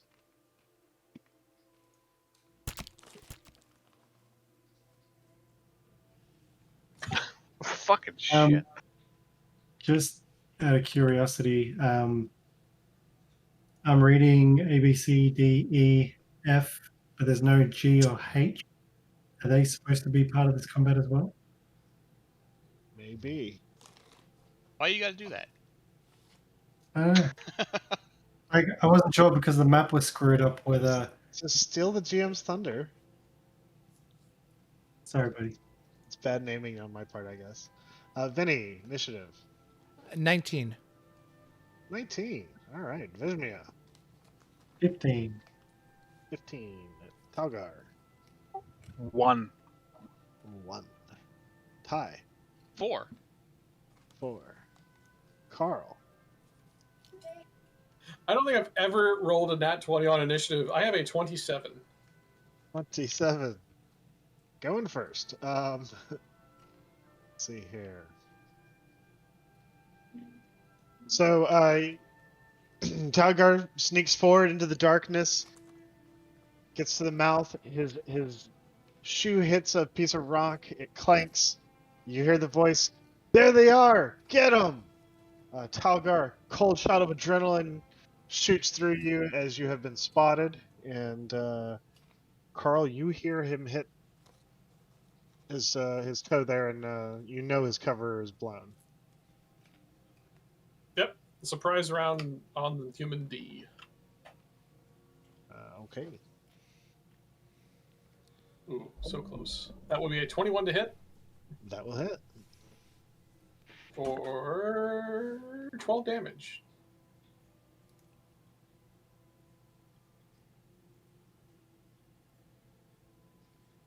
Okay. And after that, your regular turn would start first. So Okay. fire away. Let's go. I forgot to do an advantage with that last one. We're not going to mulligan it. We'll just let it roll because I forgot. But these are all going to go advantage. So our first advantage shot. It's going to go again against the same guy. So first shot, first advantage against human D. Go. Really? That is lame. That's a 17. 17 is going to hit. Cool. Oh shit! I meant to. As I usually do. My bonus action, I was going to spend for Hunter's Mark because Hunter's Mark That's fine. on D. To roll damage.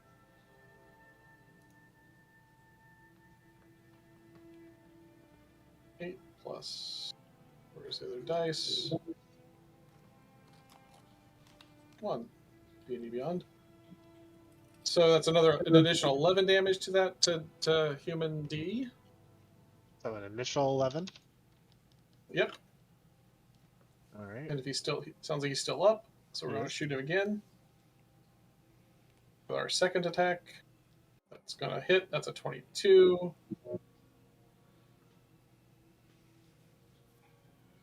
Seven plus. I'm trying to do two things too fast apparently because D&D Beyond is not keeping up. So that's an additional 12 damage to him. He's still up. He is. So he looks fucked up. You know, we're going to take our next shot at human Epsilon, because he does look fucked up, and we're going to just hope for the best on this guy. I do not get my hunter's mark on this guy, which is fine. That's a 28 to hit. I rolled a 19. Come on, man. I was hoping to crit him. 28 to hit. I'm sure that probably hits. Yep. Yeah. 10 plus. That's 14 damage to that guy. And being we're still in the darkness, we're going to stay where we are. That's the end of my turn.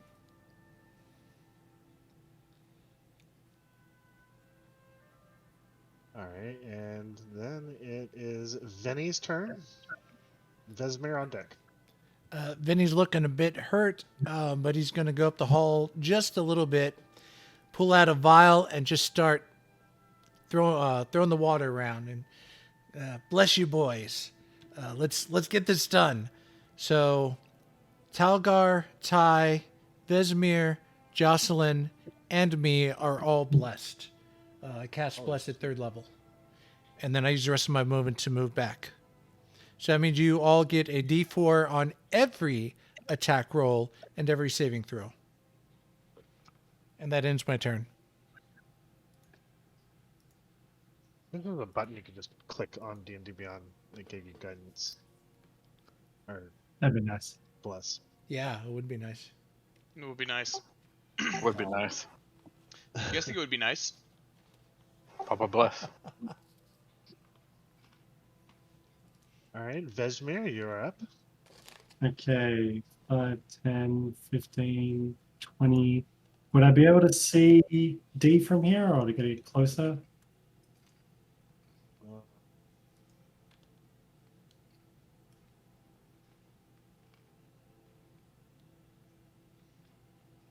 Yeah, you can see him from there. Oh, the guy on the other side, on the west side, not the D. east side. D for Delta.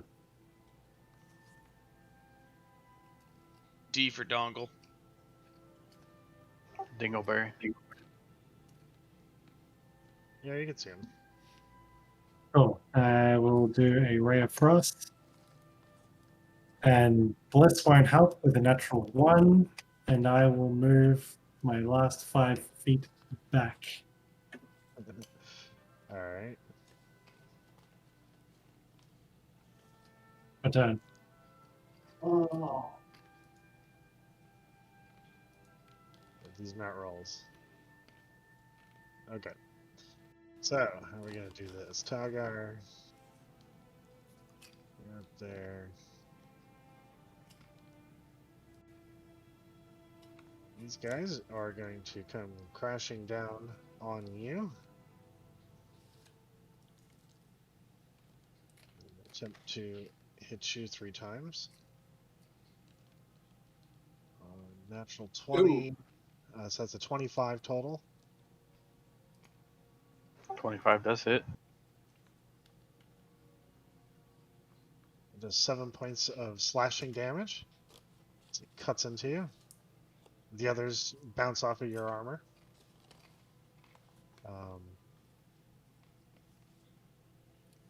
This one will move down here. And this one will move over here. And they will both shoot you with longbows. +7 on these. That's both of them are going to hit.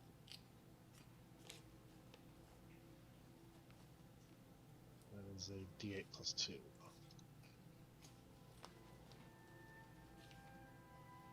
So +4, so that's 9 points of piercing damage as you take 2 arrows. Ouch. And the others are gonna foams, scurry about.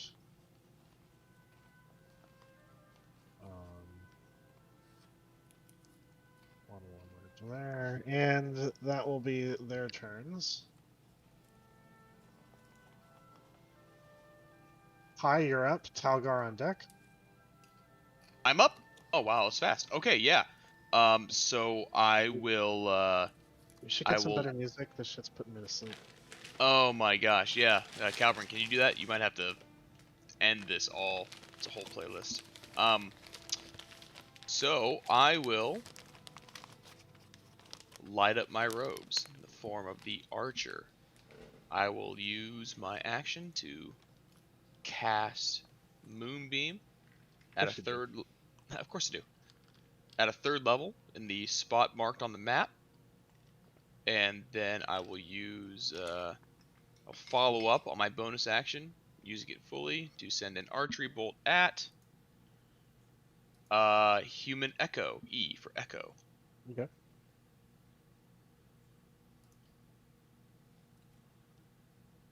So 22 to hit. 22 hits. Cool. And 10 radiant damage. He looks bloodied. And that will end my turn. Okay, Talgar, you're up. Karl on deck. Ooh. Oh, I just lost connection to the board. We Yeah, all I did did, too. but reconnected. No. Oh, here we go. Waiting on GM now. Yeah. I'm still here. It says waiting on GM. I don't know if you need to do anything to. I'll go to the main menu and come back. Did you want us to do that, or were you gonna do that? I'm doing that. Oh, okay.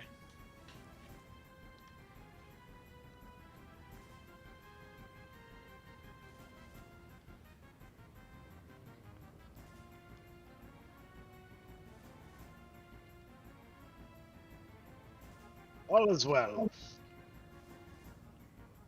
Sweet little dungeon. All right. All right, So- Talgar. Bonus action, I'm casting Shield of Faith on myself. Can I discern which one looks the most fuckiest uppest right now?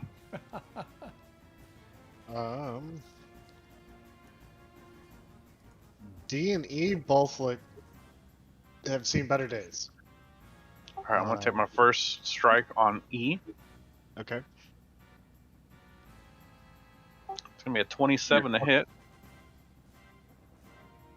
27 hits. And that's gonna be 15 damage. Okay.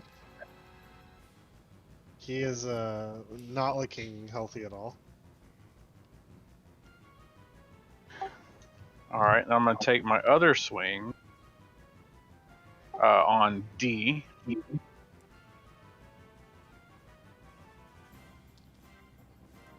And that's gonna be a 9. That is gonna miss, unfortunately. That's my turn. Alright. Karl, you're up. Vinny on deck.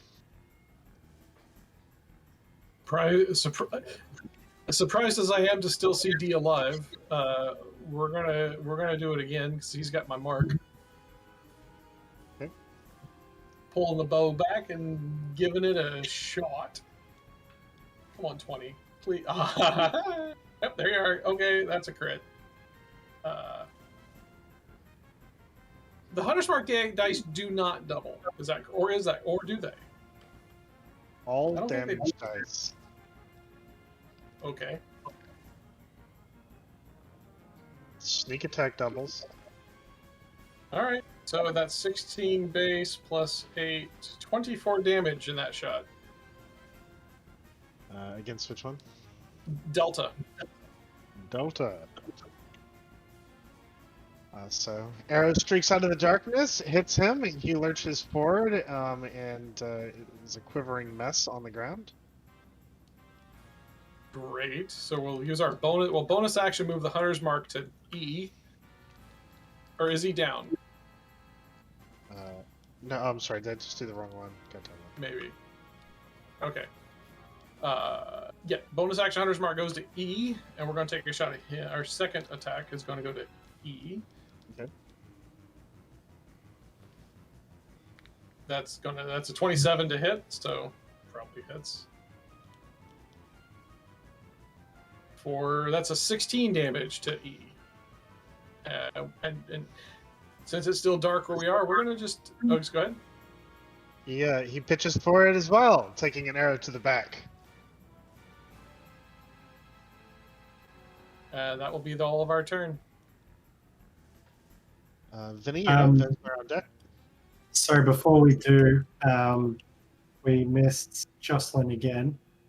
Oh. She'll move up and attempt a shot at J. Okay. I believe it's within 30 feet.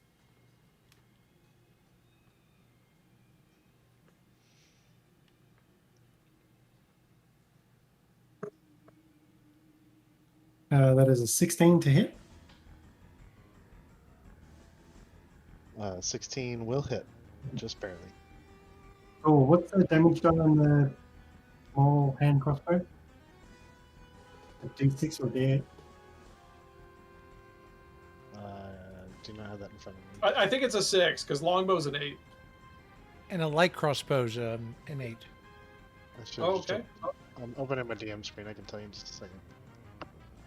I rolled a D6 and I got 1, so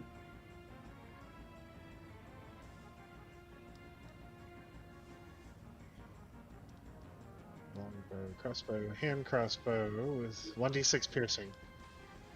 oh, does 1 point of damage, and then she'll move back and away.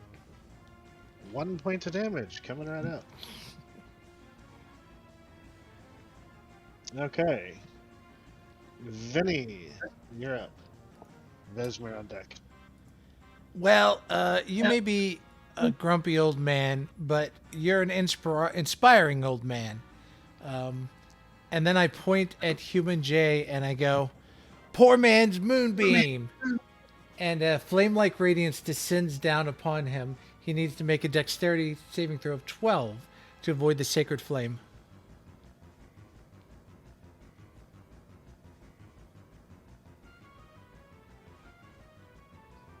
On 14. Human. 14? 14.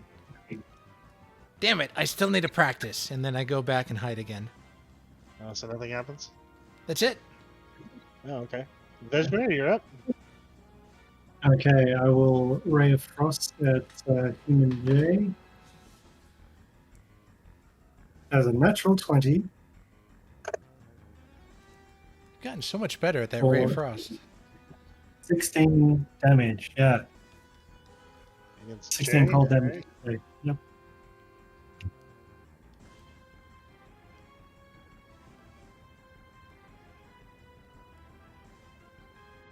Anything else?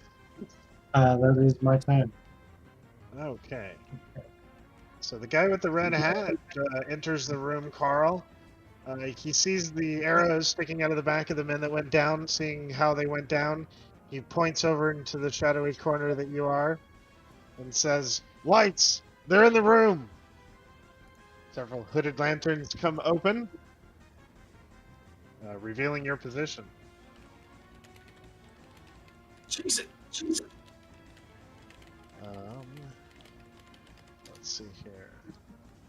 Tyee, let's go ahead and do your Constitution saving throw for the moonbeam. Yeah. That is a 19. That'll save for Jay, Mhm. and he will take 7 radiant damage. 7 radiant damage. He looks bloodied, but goes into a frenzy and attacks Mindleak with his longsword.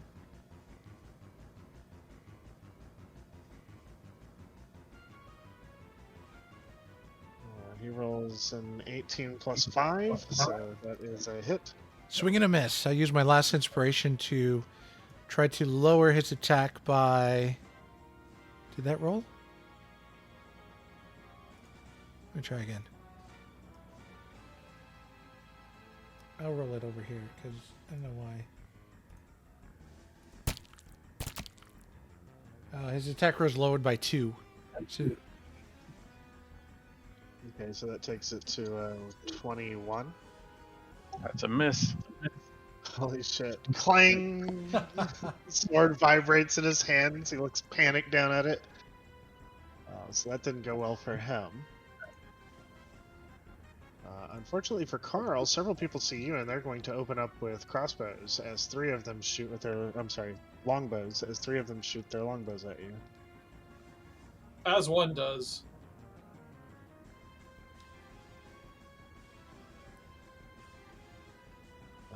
Natural 20, dirty 20, and trash.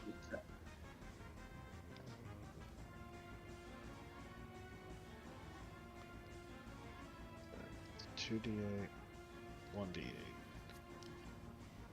Roll.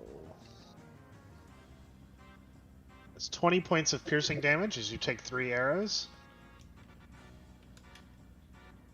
That's spicy.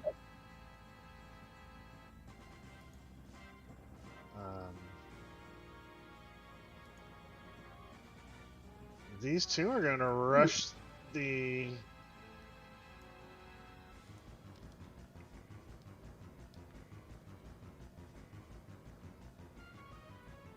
You know what? Send him in. 1, 2, 3, 4, 5, 6. He gets the bear. He's on his way. So he comes in and he will swing at Talgar. Did C enter the moonbeam? Fuck, he would have had to have. So Constitution saving throw, he rolls a 19. He takes 6 radiant damage. Which one is that? Let's see.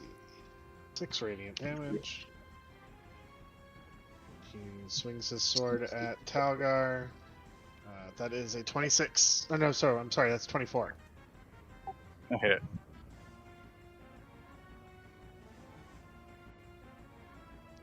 That is 10 points of slashing damage.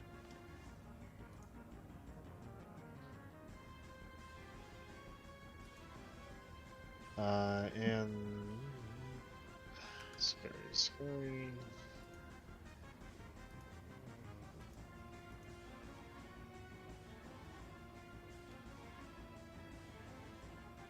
Alright, that's all their turns. Let's see here.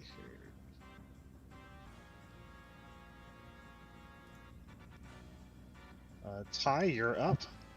Yeah, I'll move forward. And peek around the corner.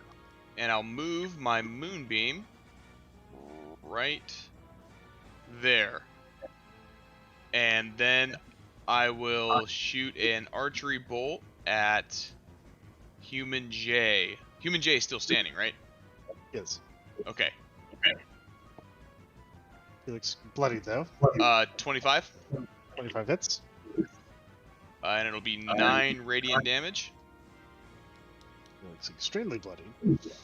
And I will, gosh, it won't let me, it won't let me move my character with that measurement thing up. I'll move myself back here, but I'll leave that, re-put that measurement thing there. There we go. Perfect. And that'll end my turn. Okay, Talgar, you're up. Karl, you're on deck. All right, I'm gonna take my first swing on Jay. It's me 24. 24 hits. That'll be 16 damage. He gets slashed across and opens up, slaps to the ground dead. I'm gonna turn my attention to C and take a swing on him. You're just like being splattered with blood. A little Oh, pile okay. forming in front of me. Basically. It's gonna be 21 to hit. That'll hit. That'll be 17 damage. Against C here. Alright, 17. He looks bloodied. And that'll be my turn.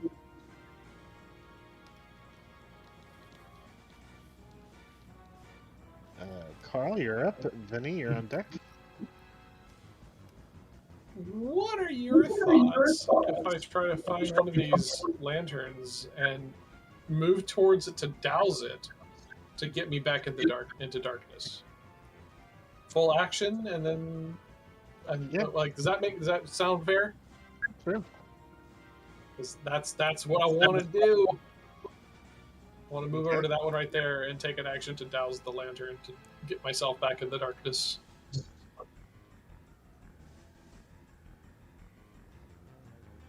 I don't know. Do you want to roll for that at all, or? Nope, that's just an interact. That's an action. So you go over there and douse the lantern. You are plunged into darkness. And I will use a bonus action to move my Hunter's Mark onto C. I don't think he'll be alive next turn, but I got nothing else to do with my bonus action. So there we. Oh, actually, wait a minute. I took damage. I need to do 2 concentration rolls real quick. Okay. That's an 18. That saves. That's a 3. Hunter's Mark drops. So I will not recast it. But that's the end of my turn. Okay, Vinny, you're up. Vesmir on deck. Josselyn's up. Oh, Josselyn. Good catch. Thank you. Josselyn will move up and she'll fire at C.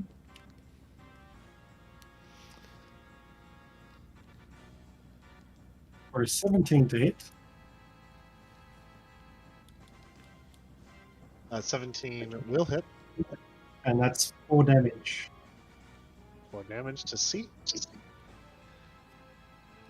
I'm just going to move back away. Now it is Vinny's turn. Talgar's just piling up a bunch of bodies for his defense to hide behind. All right, Vinny's going to move up enough. Move up then. Okay, well, we'll pretend he moves up. Because I got some weird issue. He moves up. He looks at Human C and he goes, "Look at you. You're just an unnamed henchman. Go ahead and lay down." And I cast Vicious Mockery. Wisdom save of 14. He rolls an 8. He takes 4 points of psychic damage. You give us against who? C as in cow. Okay. 4 points to psychic damage. Yep. Done. Damn it. That would have been great if he actually did fall down, and then I just go back around the corner. Well, I rolled an 8. Yeah. He takes a full 4 points of psychic damage. Oh, okay. Okay, I'm sorry. I misunderstood. Nope, and that'll be my turn. Vesmir, you're up. Okay, so I forgot about one of my cool features and traits. As a bonus action, I will try and push human C away 5 feet. Strength saving throw DC 16. Natural 20. He succeeds. In that case, I will shoot a ray of frost at him, which is a 14 to hit. 14 does not hit. Goes wide, and that is Vesmir's turn.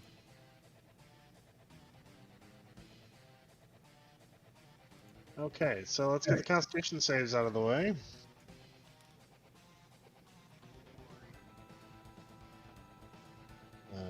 Bossman rolls a 18. 16. Rolls a 16. That is God. 16, so meets beats.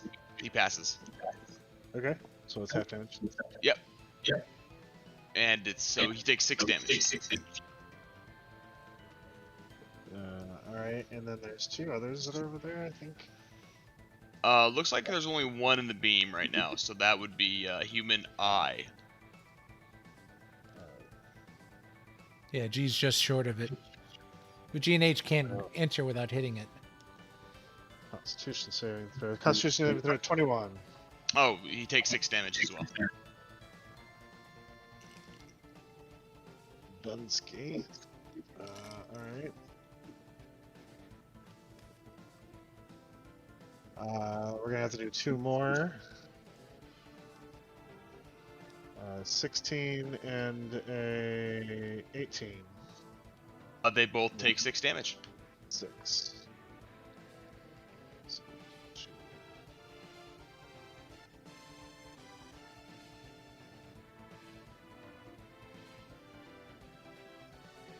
So as he moves into the room, 1, 2, 3, 4, 5. 1, 2.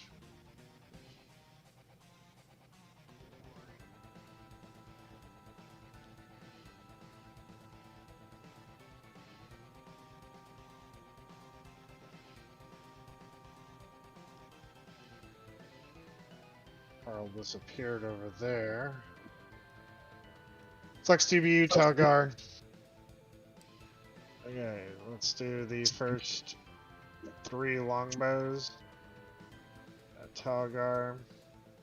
Oh god. Wow. 17. Oh my god.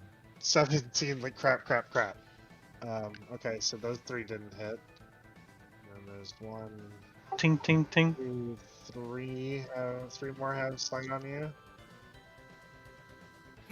None of those hit. Tink, tink, tink. Tink.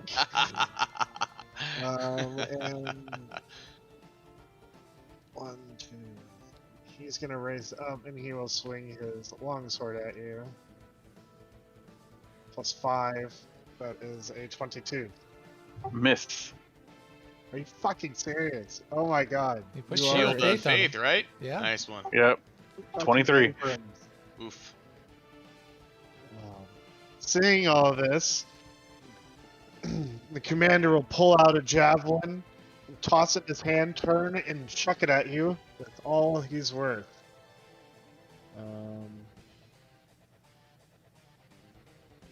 There's a plus 6 to hit.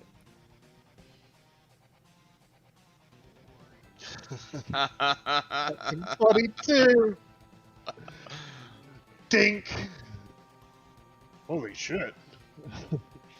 And that will be all of their actions. Oh no, C's got a swing on Mindleak. And he misses. And playing the role, Mindleak, playing the role. Tyee, you're up, Talgar on deck. Yeah. So, watching this all go down, I will take my moonbeam and I will reposition it. Excuse me, I will have to move up to be able to see what the hell's going on here. and then I will move it. I'll position it over the commander and human G, and then blah, and then I will use my bonus action to send an archery bolt at human C. Archery bolt at human C. Okay, so roll to hit that. That's a 24 It's gonna hit. and 13 radiant damage. He only has 9 HP, so describe it as you will. It's just gonna it's gonna kind of hit him on his left shoulder, and that's just gonna be enough to kind of like make him do one of those really dumb movie spins where the guy just kind of falls over from the gunfire, and that's it. All right. So And, C is down. I'll move myself back a little bit, and that'll end my turn. And this was right there. Yep, and Okay. my turn's over. You're up. Okay.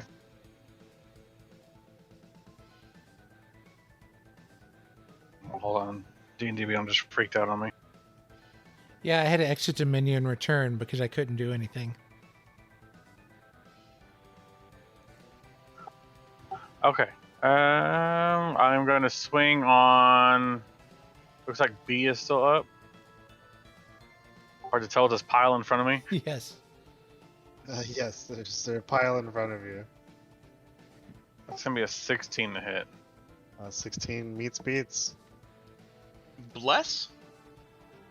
Oh, It's and then gonna- Bless would have kicked. No, but yeah, because Bless is a to hit. Fuck, yeah. That's So at least that- one, right? Yeah. Alright, so hit anyhow. Alright, so 13 damage. Okay. 13 damage against B. Who has Hit, up to hit this number point, 2, nat 20. Wow. who had up to this point not taken damage, was watching his life flash before his eyes. I was a young lad. It's going to be 22 damage. young boy, my father. Holy shit, 22 damage? Nice. Yep. His Clean. face goes pale and cold as all of the vital go juice leaks out of his body. Vital go juice. That Run will out of it, conclude, you don't go. conclude my turn. He's an Aston Martin car running out of go juice. Karl, you're up. Vinny, you're on deck. That's a low blow. Well, seeing the fountain of blood happening there, and seeing this captain that seems to be bathed in moonlight, you guys will see a slight green glow from the corner where Karl is as he casts Ensnaring Strike on his bow, pulls his bow back, and takes a shot at the captain at second level. So I cast that at second level. If it hits, we'll see what happens. Okay. But it's an advantage roll because I'm hidden. 21 to hit? Question mark. That will hit. Okay, so let's first resolve the damage. So the bow damage is 12 arrow damage to the captain, and he now needs to make a DC 14 strength save. If he fails, he is restrained, which means he gets to stay in that moonbeam. He rolled a 12 in total on that dex check. Strength. What was the dice? It's a strength check. Oh, it was a strength check? In that Yes. case, it was a 20. Dirty. Shit. Well, the vines strong. starting to grow from the. Yeah, I figured he was, but I got to give it a shot. The vines start to grow from the wound, but wither away and die. Cursing under his breath, Karl pulls his bow back to shoot again, but this time nothing fancy. Okay. Vintage roll. That's gonna hit. That would be a 26 to hit for an additional 6 arrow damage. That would be my Son. turn.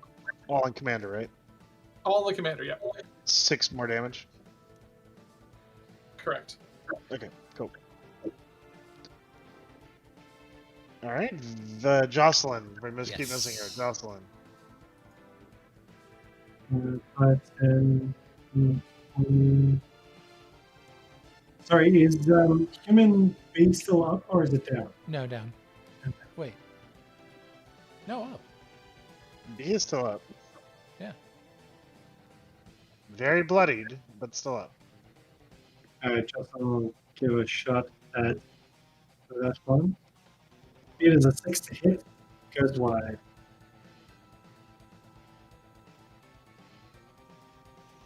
And that's it. Vinny is up. Vesmir on deck. All right. He just he points at B and goes, "Look, your guys are dying around you. You're a nobody. Just die too." Vicious mockery, wisdom of 14.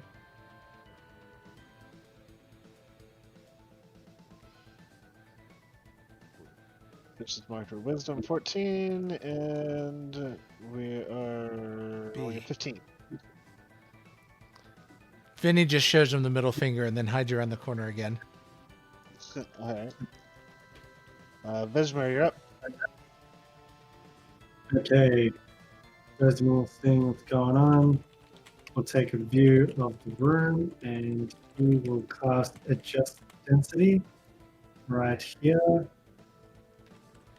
which is that radius, getting G, H, B, and Captain. They all need to do a Constitution saving throw, DC 16. First one passes, second one fails of the normal dudes. So what's the failure thing? Oh, they take full damage if they fail, half damage if they succeed. So all 4 of them can roll. Oh, I need another roll. I'm sorry. Wisdom. That one fails as well. So only H has passed, and then the Okay, commander. so- I need to roll for the commander. Cool. He rolls a 24. Okay, so the failures take 17 points of force damage, and then the 2 that succeeded take 8 points of force damage. 17 points kills B. As your gravity well just like sucks him and crushes him. And then the next one was H and J. H takes half, which is how much? 8 points of damage. 8. G takes 16 or 17. 17 if they fail. Okay. And I already did that for the commander.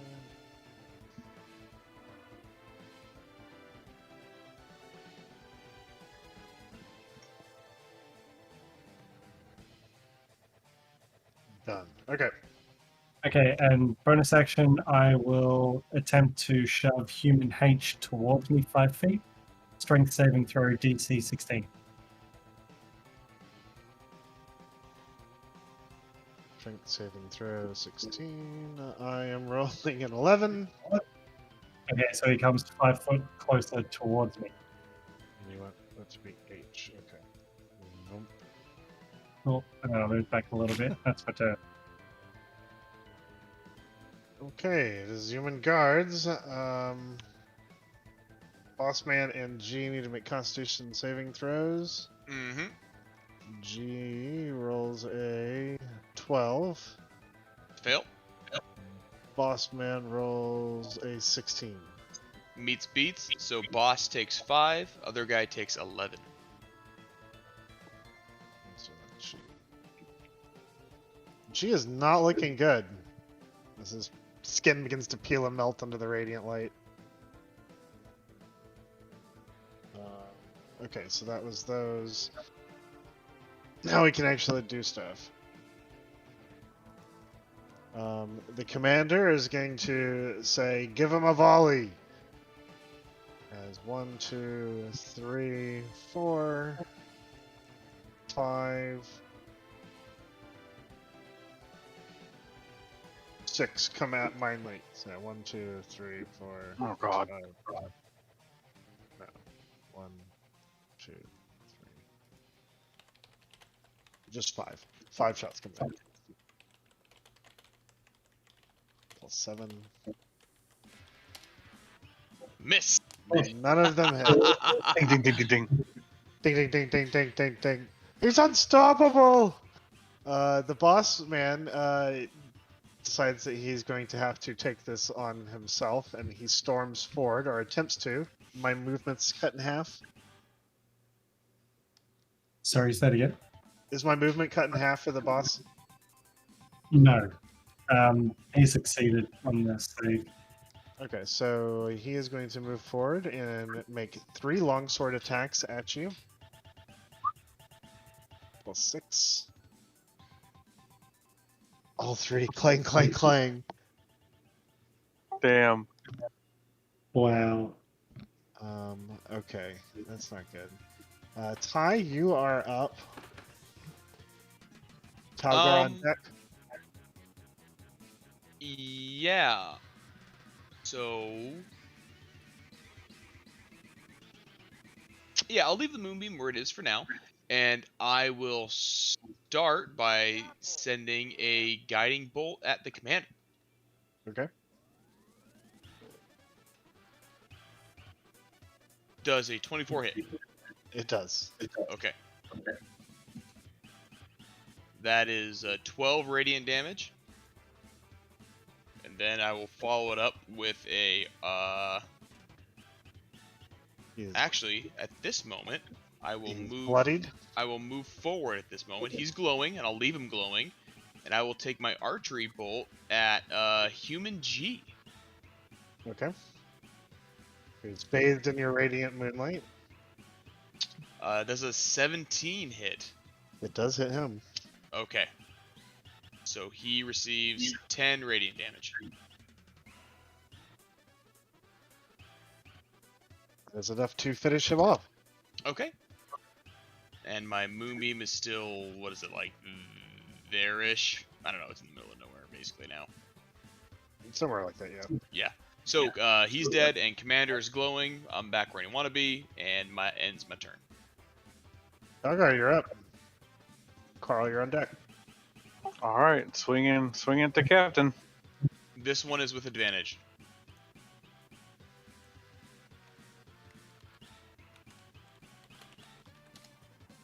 Net 20.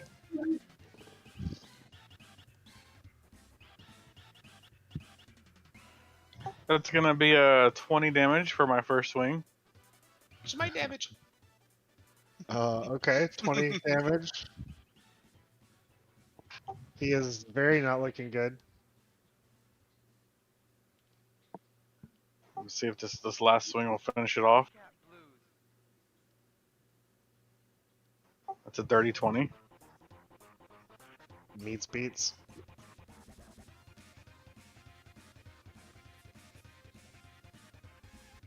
He It's gonna be has 2 HP left, so tell us how you do it.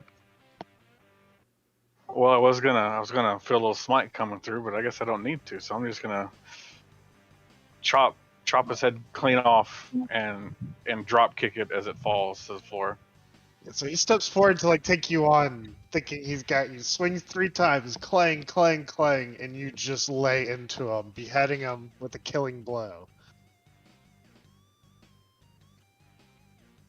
I'll kick the head at H and His just look at men are him. no longer fighting because of a cause. They want to fight for survival.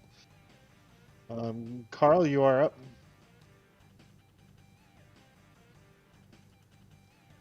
All right. Well, we still have a few guys around. Going to look at human A nearest to me, and we're going to take our shots at him this time. Okay.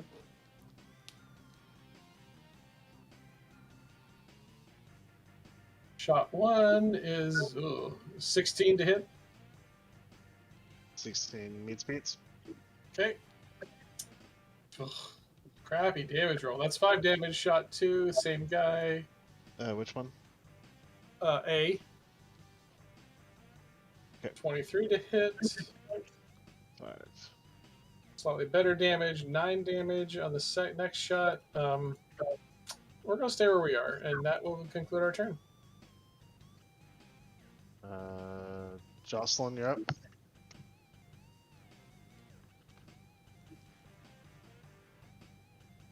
Josselyn, sorry. Like, Josselyn's up, okay, yay.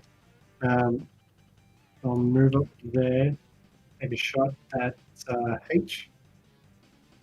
And that will be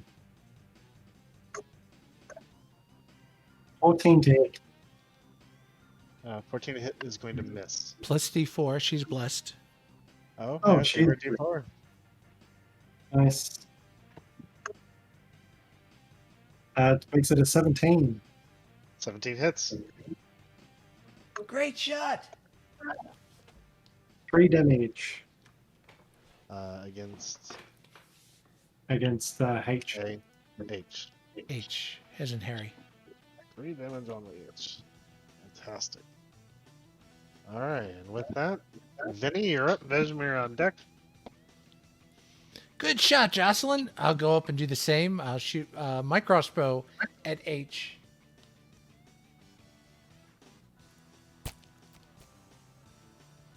Uh, 22 to hit. Hopefully hits. 7 points of piercing damage To H. to H. And I go back and give Josselyn a high five. H is bloodied. And that's it. Josselyn returns a high five. Yeah. Reloading her crossbow. Her hands fumbling. You're doing great. Okay, Vesmir, you're up. Okay, Vesmir will step forward again, and he will take a shot at. He's going to leave H. He's going to target human F. I having a real hard time understanding you, man. I think it's targeting F. Targeting F, but it is not good enough, even with less. Yeah, it's only 12 to hit. Well, if you roll a 4, then that's 16. That's what you No. It was a 10 Oh. plus a 2. Oh, yeah, okay, no, you're not at 16. Gotcha. And then I will bonus action pull H towards Talgar. So DC 16 strength check. He rolls a 25. No worries, he saves, he's fine. He does not want to get near Kalgar. Okay, and so we start that off with, well, that guy's dead. So the moonbeam's just hanging out in the middle of the room. Pretty much. 1,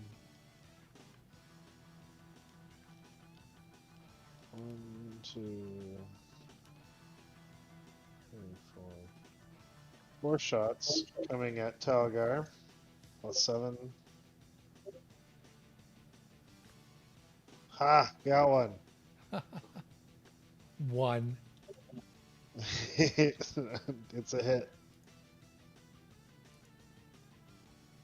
For 9 points of piercing damage.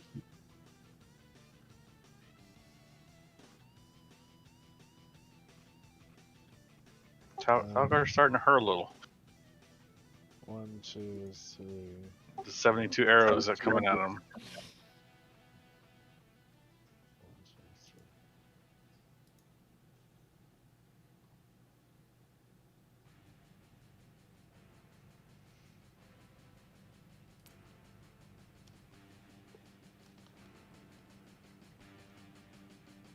They begin to run after the attack on Talgar. That is their turn. All the other guys are dead. Tyee, you're up. Talgar on deck. Yeah, I'll move up into the room, kind of shoving past Talgar. and I will move the moonbeam right there. Dirty son of a... All right. And then I will turn to human A and send an archery bolt his way. Ooh, it's a 2. Yeah, so that just kind of misses. And that'll end my turn. Okay, Talgar, you're up. All right, I'm gonna move into the room towards A.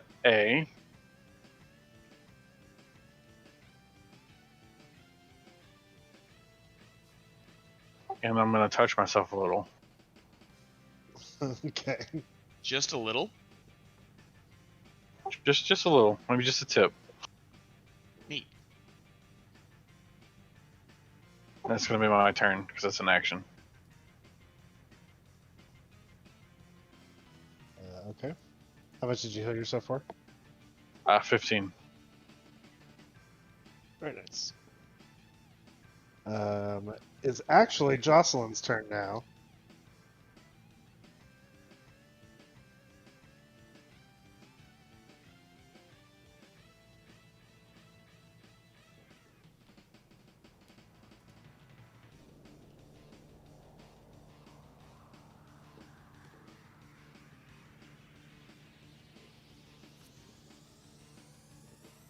You're muted, Vesmir. Sorry, she moved her full movement. She shot. It was a total of 12. No good. Okay. Karl, you're up. Vinny on deck. All right. How bad is A looking? A does not look bloodied yet. All right. Well, you know what? We're just gonna do this because I want it to work. We're gonna light up some green light again and throw a snaring strike on our bow, and we're actually gonna take our first shot at H in the moonbeam. Okay.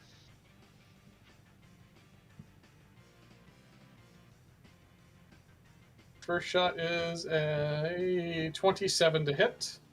It's definitely gonna hit. It's going to hit for 6 damage, and he needs to make a 14 DC strength save.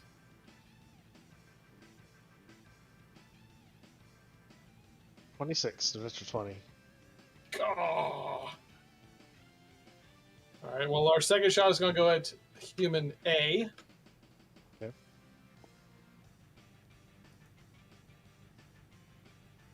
Again, 27 to hit for 5 damage. And then we're going to move.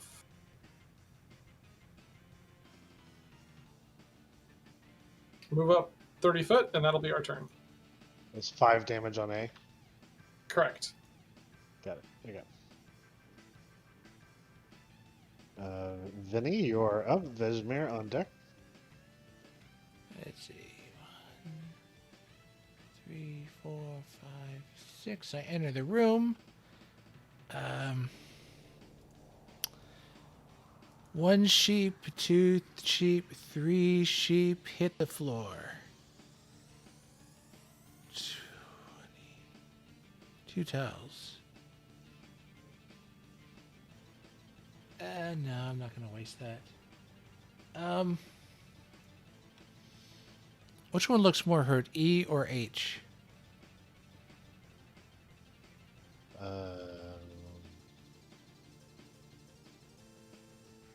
H is very hurt.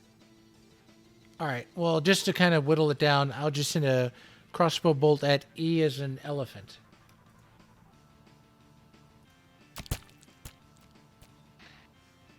Uh, 24 to hit.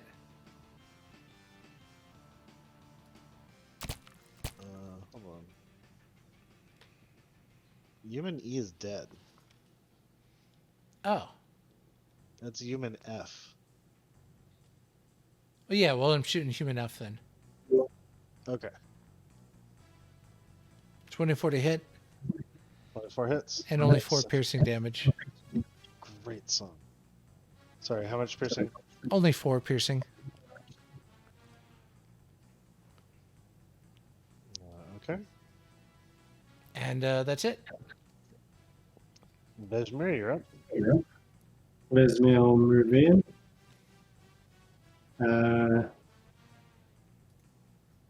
Looking at the debris in the ground.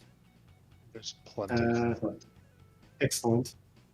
So I'm going to shoot a catapult in this direction. And basically, it's going to run through them until it hits someone. So human H needs to do a dexterity saving throw DC 16. He rolls a 15. Okay, that's a hit on him. Then it's stop at the first one. And he takes 10 damage. He has 10 HP left. Oh. And So then he expires. bonus action on human F, I'll pull him back 5 feet if I can. So strength saving throw DC 16. 16. I've rolled a 12. Okay, he comes back 5 feet towards me.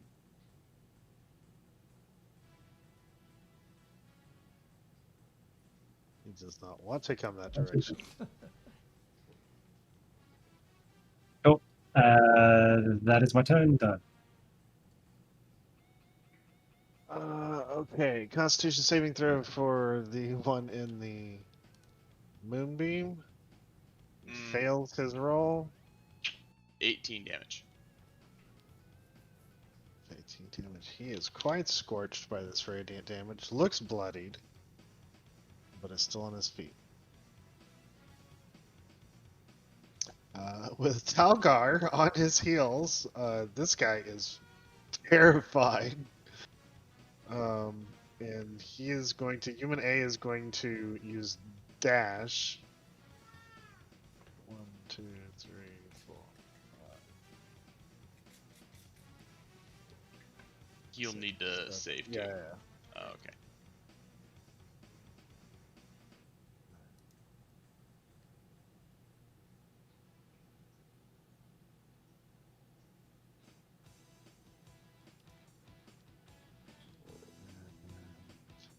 So he makes his Constitution saving throw.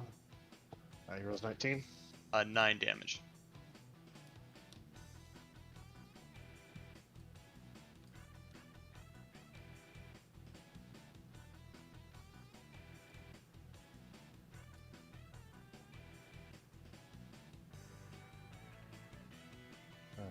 Okay. So much stuff. Alright, we already did his, but he is going to take dash as well. And then begin running down and away.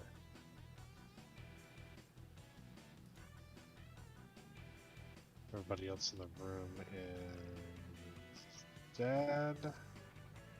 Alright, okay, so Tyee, you're up. Talgar on deck. Sorry, it's complicated with this many miniatures and stuff. Yep, I will move here, and then I will adjust my moonbeam with my action to be right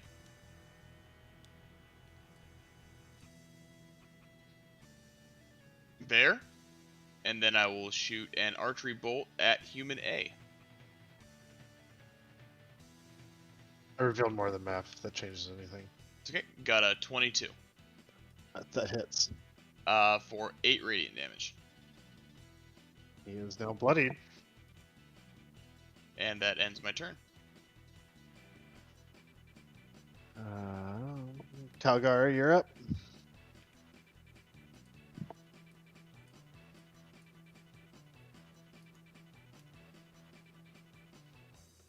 Where the hell did everybody go? Is there anybody left up? It's hard to tell with all these. No, nobody's in the room. Sorry, I thought it was cool to have them all laying down. No, Yeah, I no. like it. It's just it's cool. It's just hard to see sometimes. Yeah, it's a shame it doesn't like A wall change of the dead bodies. It's like the color of the text to like red. That would be awesome, but baby steps. All right, I'm just gonna move as Well, I can still dash. No, I'm not gonna. Since I'm kind of hurt. I'm not gonna like run too far ahead of the group. I'm just gonna move up to here.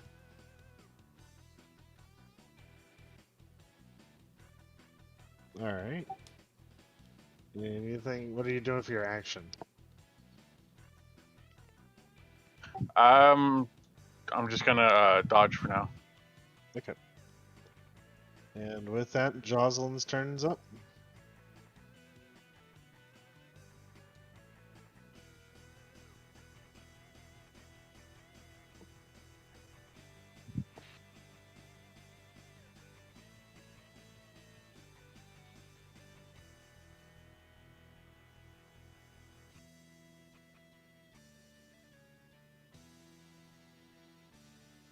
You muted again. She moved up. She'll try a shot at disadvantage. What's it? 4 is 13 to hit highest. Oh, sorry. Yeah. This is 16. Plus No, a no, no. D4. I rolled.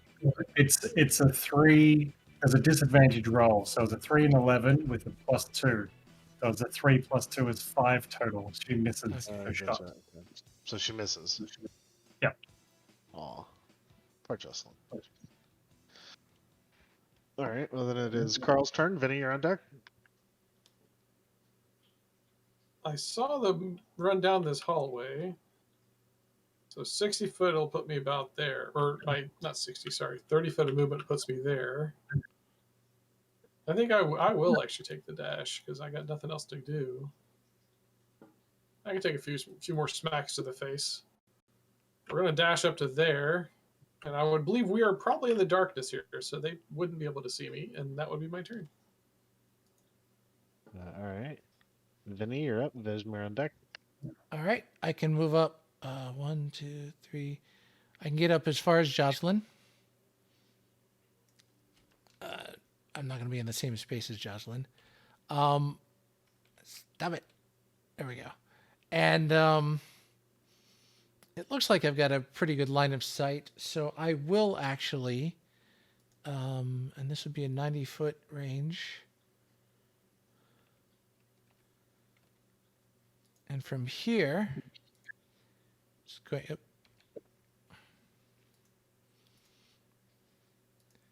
It'll be a 20-foot radius. I think you selected the wrong spot. You're aiming for in front of the human Yeah. eye. I'm casting a spell 20-foot radius that should cover the 3. Okay. And I'm casting sleep. Second level. 1 sheep, 2 sheep, 3 sheep, hit the floor. And that's going to be, if I can pull up the dice. So yeah. So a total of, please roll good, 24 hit points.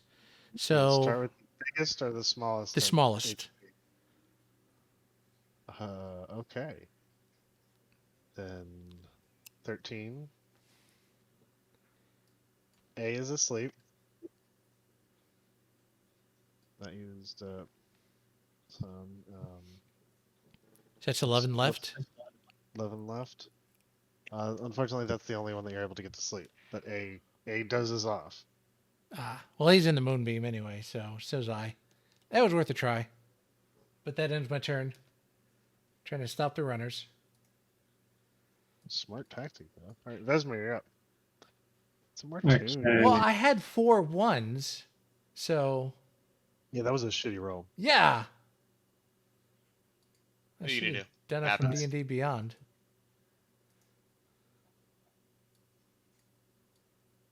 Okay, get to about there. I'm going to Ray of Frost. Double check that right. Yeah, 60-foot range. I'm going for human F. The 22 to hit. And that is 11 damage. 11 damage to which one? F. F. 11 points of damage to F. He looks very bloodied. And I will bonus action attempt to pull human eye towards me. So strength save DC 16. Human eye towards you. Yes. He rolls a 1. Roll towards you. And that's my turn. Okay. Constitution saving throws on A and I.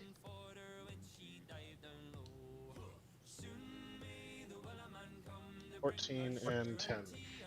22 points of radiant damage. 22. 22. Holy shit. A perishes. He wakes up screaming, melting. And then I takes 22. He is, it's like Raiders of the Lost Ark, face melting. He's trying to get out of it, but he's still on his feet.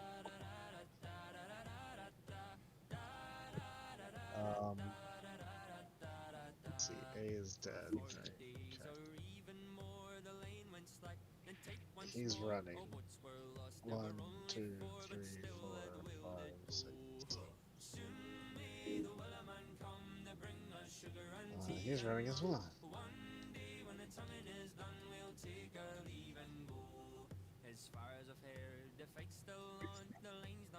Tyee, you're up. Talgar on deck. Yeah, I will use an action to dash. So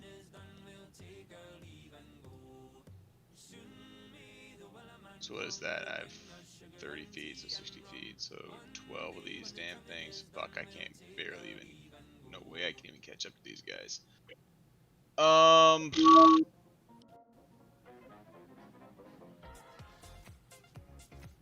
At this point, I'm gonna kind of turn to everybody who's just kind of standing around me. It's like they have a pretty good lead on this. I'm not sure if we can catch them now.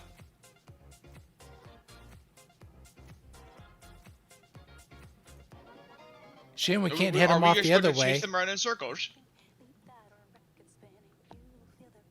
Yes, we could go around the other directions. We can rush them into the Durga. Well, we know this passage. The passage through the fighting pit goes around to the forge again. That's where they're heading. So we might be able to head them off if we go now.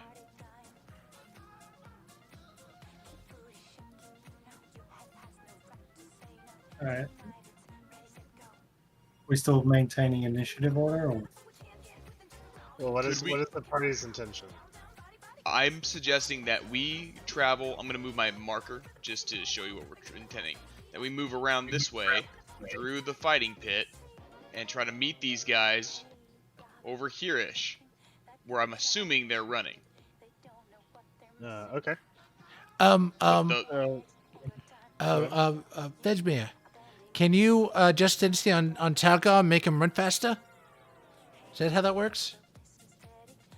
no, I don't have any such spell. Oh, I thought it made you go. It gave you extra speed because you're lighter. Oh, right. Adjust density. Yeah. I was going. It only adds an extra 10 feet of movement. Yeah, but that's 20 if Well, you use dash. So Yeah, we're Right. not going to catch them. They're way too far ahead. no, but if you do it on Talgar, he might be able to catch up to. It was an idea. It's a good It's idea. mostly melee, probably not. But I think the idea is the party's going around the other way to try to head him off. That's correct. Well, Vesmir would reckon we'd be better to split up. But I mean, in terms of action economy, I would have kept up chase personally. Well, I will move the moonbeam forward and I will block their passage. You guys go the other direction. Somebody stay with me. So perhaps Talgar and I hold here, and the rest of you go around and cut them off, and I'll hold the moonbeam. Sounds like a plan.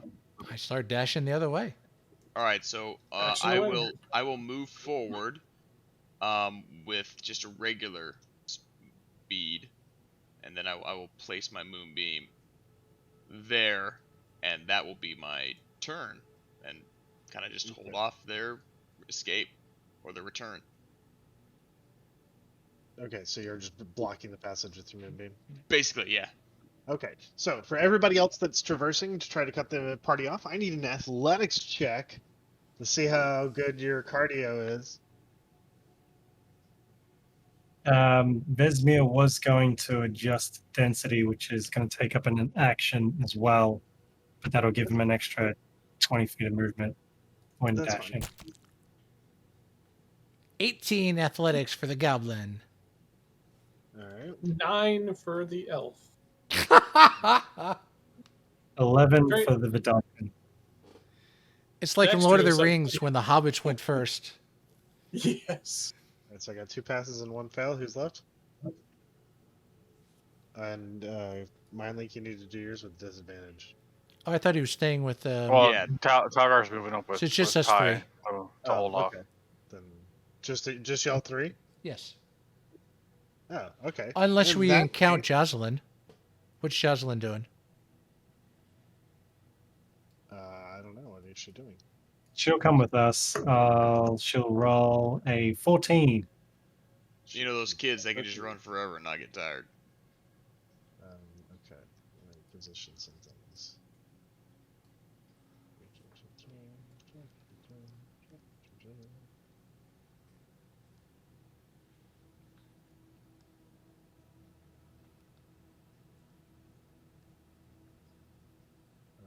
Okay, so you fall back.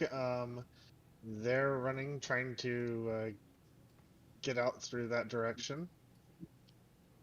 Y'all can move forward. You're going to encounter them a little bit further to the north.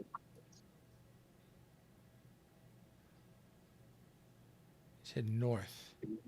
No, north is where we came from. I'm sorry. To the From south. the east? Okay. To the southeast. They come around the corner, see you, say "drat," and then we can commence with the current initiative order.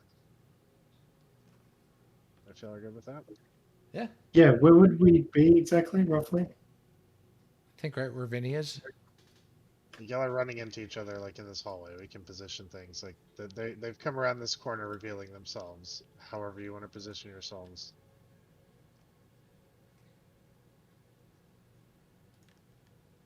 Works for me. Okay, so we'll pick it up at the top of the order, and Karl, you're up. Sorry. Would Dread Ambusher kick in? No, this would be just a regular. Okay. Sounds good. So we're going to throw 2. I only see. I guess I can only see F. So we're going to throw 2 shots at F. No spells. Okay. No advantage. Because I believe, we're not. Just Yeah. blood pouring out of them. Unfortunately, the first shot's a 13, so I don't think it's going to hit. Oh, yeah, you're not blessed. I'm not blessed. What was that, Callie? No, that does not hit. Nope. Yep. I thought so. Second one, well, that's a 26. That will hit. Ugh. 7 damage. And that is going 7 to HP left. Ah, nice. He goes down. Hooray. All right. And that's all my turn. You hear the noise behind him as they skid to a halt, not wanting to meet the same fate. And they turn and begin to run the other direction. Vinny, you're up. All right, well, I used my movement to try to catch up. How many are left? Just the 1 or 2? There's another one somewhere. I lost him. What the fuck? Gosh. There's All right, 3 well- 3 left. I used my last second level slot to try sleep again on the 2. No, you know what? There is only 2 left. A died back there. Oh, so there's only 1. So yeah, I'll still do the second level sleep, Okay. which I'm actually going to use D&D Beyond for. I don't think you need to cast anything. Just in case. Or roll a bunch. Yeah. He has 3 HP. Well, if he has less you than wanna redeem- 27, he falls down asleep. Yeah, you just wanted to redeem your roll. We get it. Sorry, I didn't mean to rob you of that. He is fast asleep, although he is bleeding profusely and will probably die here very quickly. Do we want a prisoner? This sounds like a good idea. Spare We the should dying. interrogate. He begins to stabilize. And then I hog tie him with my rope.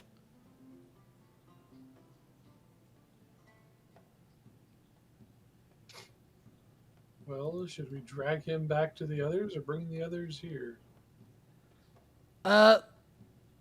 Let's carry him back, because there's a lot of dead bodies there to loot. Fair enough. We can adjust density so it'll be easier.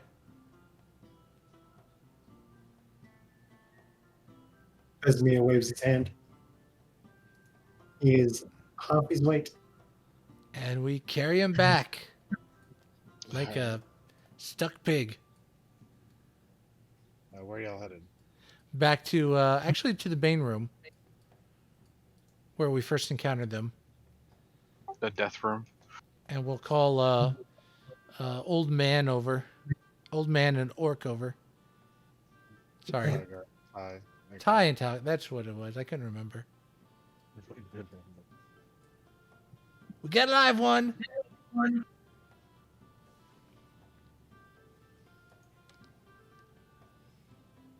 You found him. Very, very good. He's still alive if we want to ask him questions about the brothers or whatever. Ah, yes. And the interest in that mining down that path. Do any of you have any magical means of interrogation? Well, he's probably going to pee himself, so I think he'll trade his life for information. Been doing Vesmir fairly insightful. looks like he's going to cast a spell. He's like, to make this work correctly, Talgar, please, to join us.